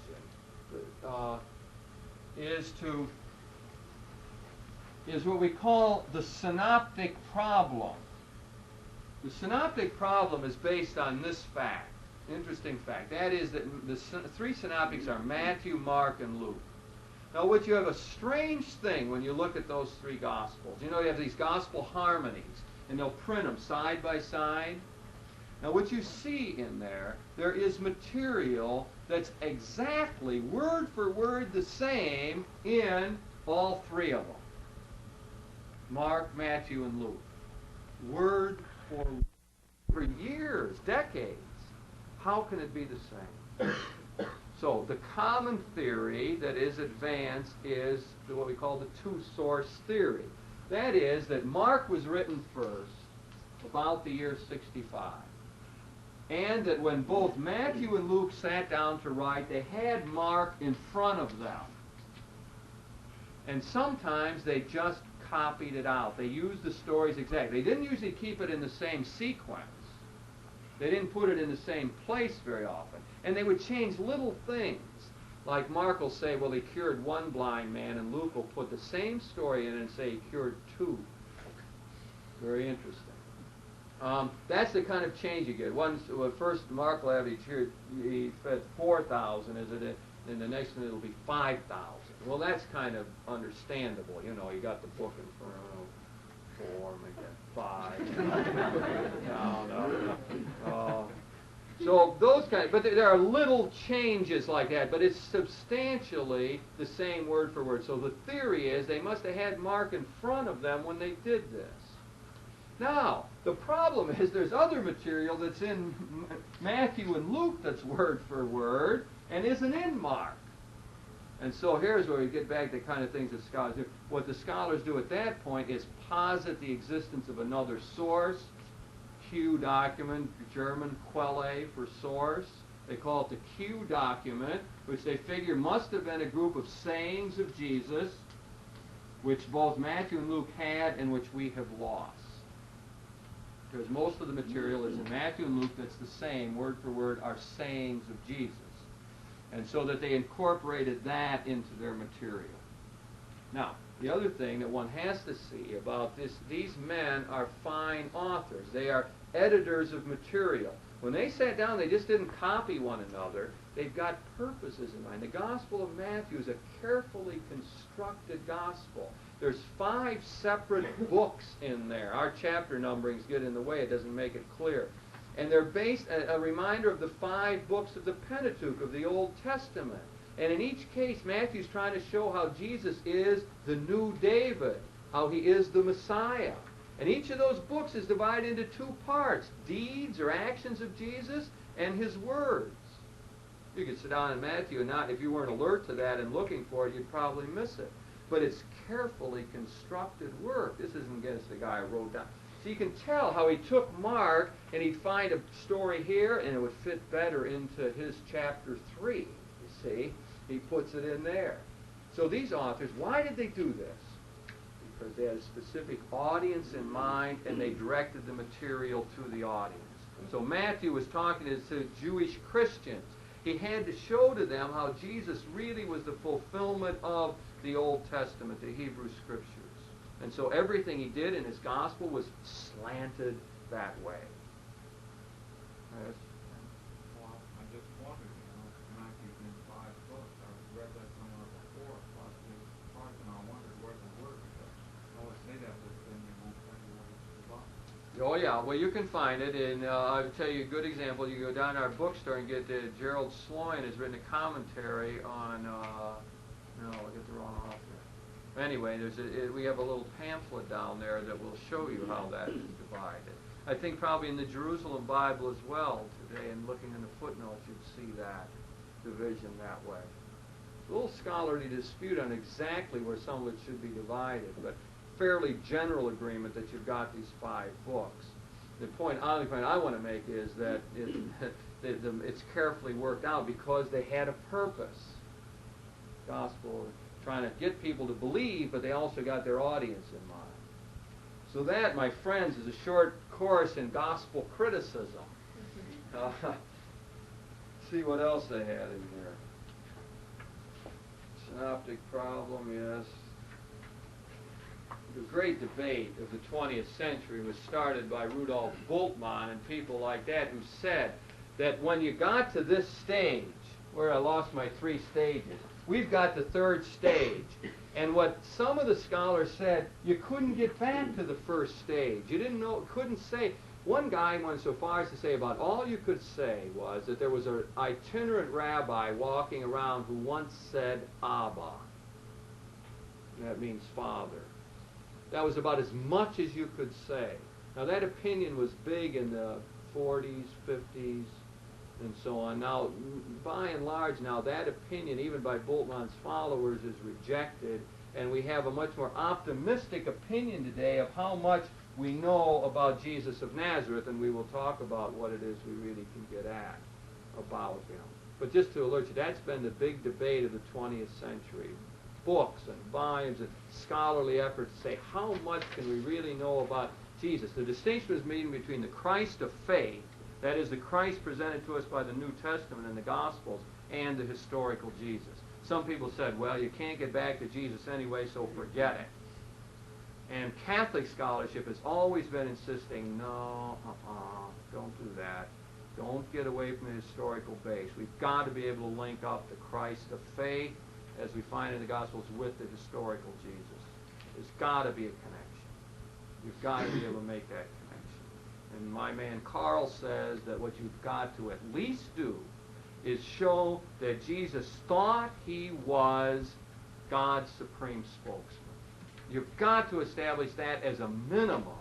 If nothing else about Jesus, you have to be able to say, yes, there was this man that walked around and made this astounding claim that he was the final prophet, that he had the final word. He knew how to live, and he's going to tell you about it. He was God's spokesman, or whatever words you want there. That would be a minimum sort of thing. Okay, shall I stop there and see? Oh, yeah. Here, the next thing that I say in this thing is in C on page 11, contemporary defense of the divinity of Jesus. Would therefore begin by accepting this viewpoint that I'm talking about. And then we'd have to argue in this way. I have notes on this. Anybody wants to pursue this point, I have summarized for you a book by Avery Dulles called Apologetics and the Biblical Christ. I got about 10 copies back there, and I'm leaving them there for those who want to really pursue this point. I'd read that book if you're really big on this point I'm making right now, or if you just want a summary of it, it's about a 4 or 5 page summary that I've worked out there. But the outline of it is this. This is the classical apologetics. Went argued like this. It said, well, the Gospels are good history. See? They're objective reports. What it says in there is right. Jesus there claimed to be God. Right? Okay, he could have been either deluded or he could have been putting people on. But it says he was raised to life, and therefore he couldn't have been a liar and he couldn't have been deluded, because otherwise God wouldn't have raised him. Therefore, what it says in there must be true. Now that was a very good, that's when I studied in the seminary, when most priests studied, that was the argument given. Now it's got one flaw. Premise. Gospels are not good history. They are not objective reports. That's the flaw in the argument. You can't argue though. They're not objective. They're not objective. You can't go as though, well, that's the fact as we have it. This other argumentation that Dulles has developed is to begin with the fact that they are confessional documents or documents of faith. We begin with that. We begin with the faith of the group of people who followed him. And that now, you go back to what I was saying about first century, that is no doubt about that. That's how you got your Roman persecutions and people dying for the faith and so on. Now you ask yourself, well, why was this group of Jewish people, who had the last thing in the world would have ever thought that God became a man, because all their history they've been told that God's a spirit, you can't make any idols out of him and so on. Why would this group of Jewish people go live this way? Their lives were transformed. They were willing to die for it. Now again, you got a couple hypotheses. They could have been deluded, or they could have been lying. Their own explanation for it is, when asked, and what they write down in these books is, we're living this way and dying for the fact that Jesus of Nazareth has been raised to life. And that has changed us. That's their explanation for it. So you're in a position of saying, we've got this Christian fact. Is it delusion? Is it based on a lie? Or the other alternative, which the followers themselves say, that he was raised to life. Now, I've cut the argument down. As I say, those who are into this can read the longer summary of it. That's an example of a contemporary apologetics, and how, you see, we shift from a classical approach here, which is very static and based on a premise which I believe myself is totally unacceptable, that the Gospels are good history. They're obviously not. To another kind of apologetics based on a sounder premise, I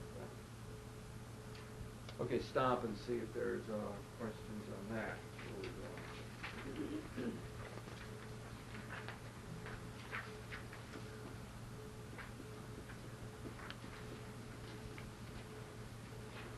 Yes. What do you call an apologetic? No, the word apologetics is a technical word, Kenny. An apology, apologia, is the Latin. It means like an explanation of, a sort of a defense of. It's not like, well, I apologize because I offended you. This comes from the Latin apologia, which has a different meaning. Okay? Let's do our one-to-one for a minute. See if you can get it clear in your head what we've said so far. Try to tell the person next to you what you got out of this so far. Okay? One-to-one. Try, struggle, articulate, think. And please. We're going to be on that the rest of the class. Bracket it for a moment. First Matthew. Yes. Okay, now what I want to do is, again, we're on this thing of saying, okay, there's a lot of people who are Christians today. I've tried to say, well, how do we justify that, or what's the basis of it? How do we vindicate that? And now we have to also know more about this historical character. And I'm borrowing here from Hans Kung, a very helpful section on being a Christian, and where he tries to locate the uniqueness of Jesus for us.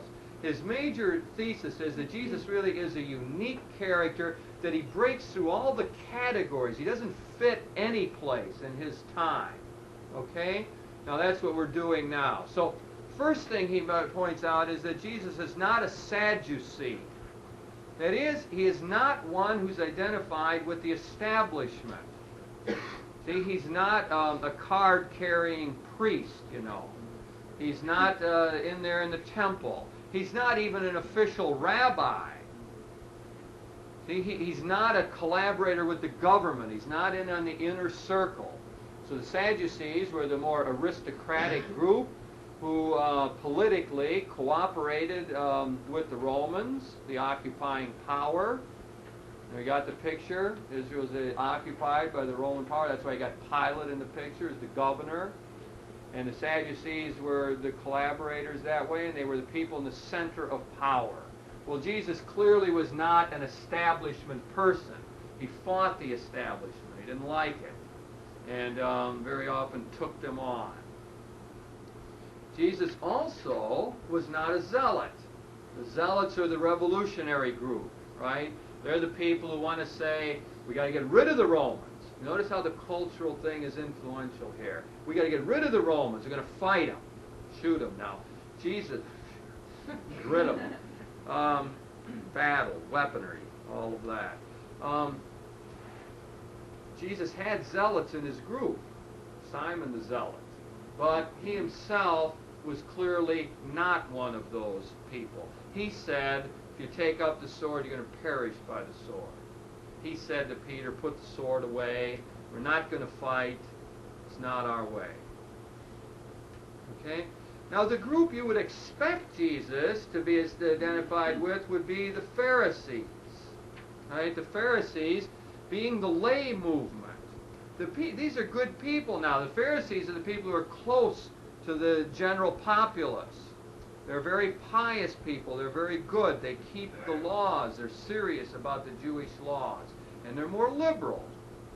They don't really cooperate with the Romans like the Sadducees do. They're more liberal in their interpretation of the Hebrew Scriptures. They're accepting more than just the 5 books of Moses, the Pentateuch. More open-minded people. Very attractive people in many ways. Parenthetical note, one of the reasons that in the Gospels the Pharisees are always the ones getting knocked is because after the destruction of Jerusalem, they were the only viable Jewish group around anymore. They're the ones they had to fight. They were the Christians were going to distinguish themselves over against their Jewish friends. They had to do by changing the Sabbath from Saturday to Sunday. It's one of the ways they tried to do that. And one of the other ways they tried to do it was by distinguishing themselves from the Pharisees, in which the Pharisees often became the bad people. But as a matter of fact, when we look at it, the Pharisees, were a fine group in many ways. And close to the people and so on, and real religious leaders. So, but what we're saying again is Jesus clearly is not a Pharisee either. So, one other group that we try to distinguish Jesus from is the Essenes. You people know about this discovery of the Dead Sea Scrolls. Group of people who had sort of broken off from the mainstream of Judaism and felt that they were the remnant, the true people. They went off into the caves. They lived a monastic life. They believed in the teacher of righteousness. They had a lot of water purifications and so on. And they got out of the world. They left the world, went off in their monasteries. They lived a very ascetical kind of life. Again, one might expect Jesus to have identified with that group. Some people feel John the Baptist was one of those people, that he had links with them. Unproven, I would say, but he certainly was like them. Out in the desert, eating locusts and honey, living a tough life, right? Asceticism and all that. But not Jesus. Accused Jesus of being a drunkard and a glutton. He was found at the parties. I often say no one ever accused John the Baptist of that, No, but Jesus, who lived a very different style, Jesus was in the world, talking with people, at the parties, walking around, stayed in the world. Clearly not an Essene or a member of the Qumran community. So he breaks all the categories, looks totally different. He becomes this very unique person. I suppose if there's one word, I think the Dutch Catechism takes this tack, don't they, that if they were looking for one kind of thing that seems most right for him, one would be prophet. One who speaks for God. The word prophet means prophetes, one who speaks for God. The Old Testament prophets always began, thus says the Lord God, thus says Yahweh, speaking God's word. And in a way, Jesus carried on that tradition. He would speak with great authority. So maybe he comes closer to prophet. Maybe he's like an itinerant rabbi. He's not an official rabbi. He's not a priest. You got to get that straight. Some people always think Jesus was a priest. Well, he wasn't. He was a layman. I think it's priests who have foisted that idea on everybody else. That's taken from one thing in the book of Hebrews. Jesus is our high priest, which refers to him after his resurrection and his function of mediating now. But clearly not a priest. He's a layman. But he's an itinerant rabbi. He's walking around and he functions as a rabbi. They call him the teacher. Not an official one, but one who spoke with great authority. So we had this unique person. I guess I tried to say here, what else did I add? Yes, we know a few other facts about him there. I mentioned he was born before 4 BC, which is a little strange, you know. He was born 4 years before Christ, which is a little odd.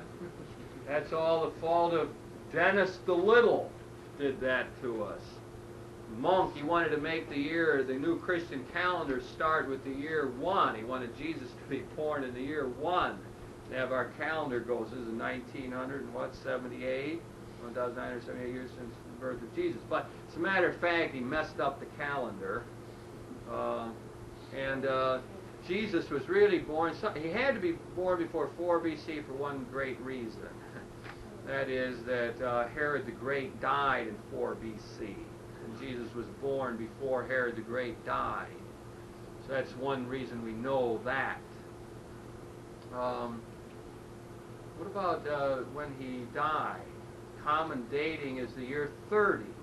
Very up in the air kind of question again whether it's really that year, but that is a common year. That would make him, 34, 35 years old at least. I think 6 BC is a common sort of dating for his birth. Okay, but all we're trying to get at that there was the uniqueness of Jesus. Now, the next thing is Jesus' own self-understanding. And what we have to have here, I think, is a picture of Luke's phrase that Jesus grew in wisdom and age and grace before God and men. We have, again, our evolutionary framework. A good example to play off classical against contemporary again. In classical theology, it was always said that Jesus knew everything, knew all things, because he had the beatific vision from the first moment of his existence. And that was a problem in figuring out how to handle it. Jesus knew everything. It did not take the gospel seriously when it said that he didn't know things. Right? Said, well, who touched my cloak? And the common explanation here was, well, he knew, but he just said that. Or when I asked him, the clearest account of this is, when is the end of the world coming? And remember what it accords in the scriptures, Mark? It says, neither the angels in heaven nor the Son of Man knows that, when the end of the world's coming. Only the Father knows that. So he claimed that he didn't know that as well. And again, you got a problem. Classical viewpoint had trouble handling that kind of thing. Contemporary viewpoint, which is always more evolutionary, developmental, says that Jesus grew in wisdom and age and grace before God. And it takes Luke seriously, takes the New Testament seriously. Have a development in Jesus' understanding of himself and his mission. One of the Anthony Padovano once said to highlight this point, no disrespect meant, quoting somebody here, he said to highlight this point that Jesus didn't know certain things and grew in his understanding, said, you know who the most surprised person in the world was on Easter Sunday morning, don't you? See? A graphic way of speaking about the fact that Jesus goes to his death in darkness and only gradually comes to an understanding of who he is. So, we have growth in that. Now, there is a growth in Jesus' understanding. Now, the other thing, and this is back to what Carl is emphasizing, that's Ronner, for the newcomers. You know that, right, Jeff? Right? All my former students know that, right? Better know. Carl says that it is important that we don't allow Jesus. just to be totally misguided or ignorant of his mission. We must establish that Jesus understood himself as this supreme spokesman, as the final prophet, as the definitive word of God for the world. He had to have come to that. I mean, one could sort of conjecture here, personal conjecture, how Jesus, he starts out in his life, and clearly, when he's 6 months old, he's not sitting there saying, aha, I'm God. What am I going to do,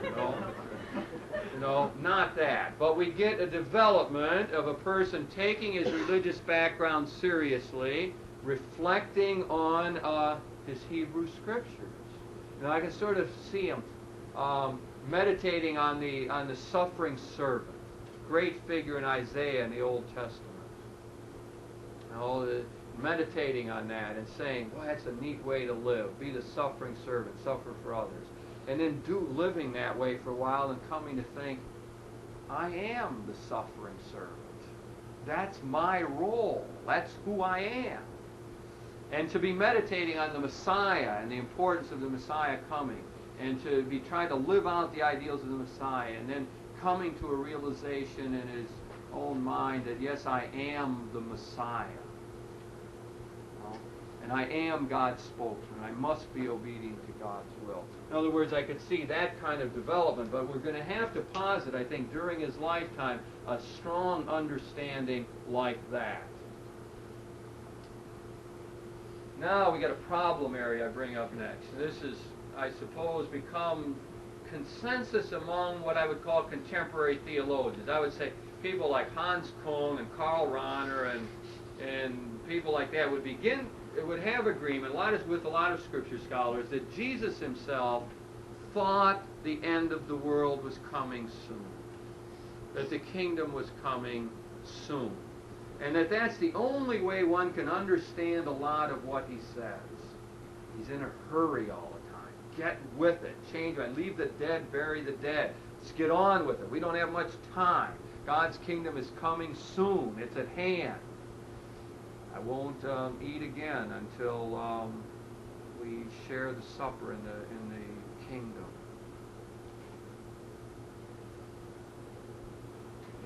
The people, the sense of the imminent coming end of the world. In fact, it seems clear that the followers of Jesus thought this as well, which is a good reason for thinking he taught it.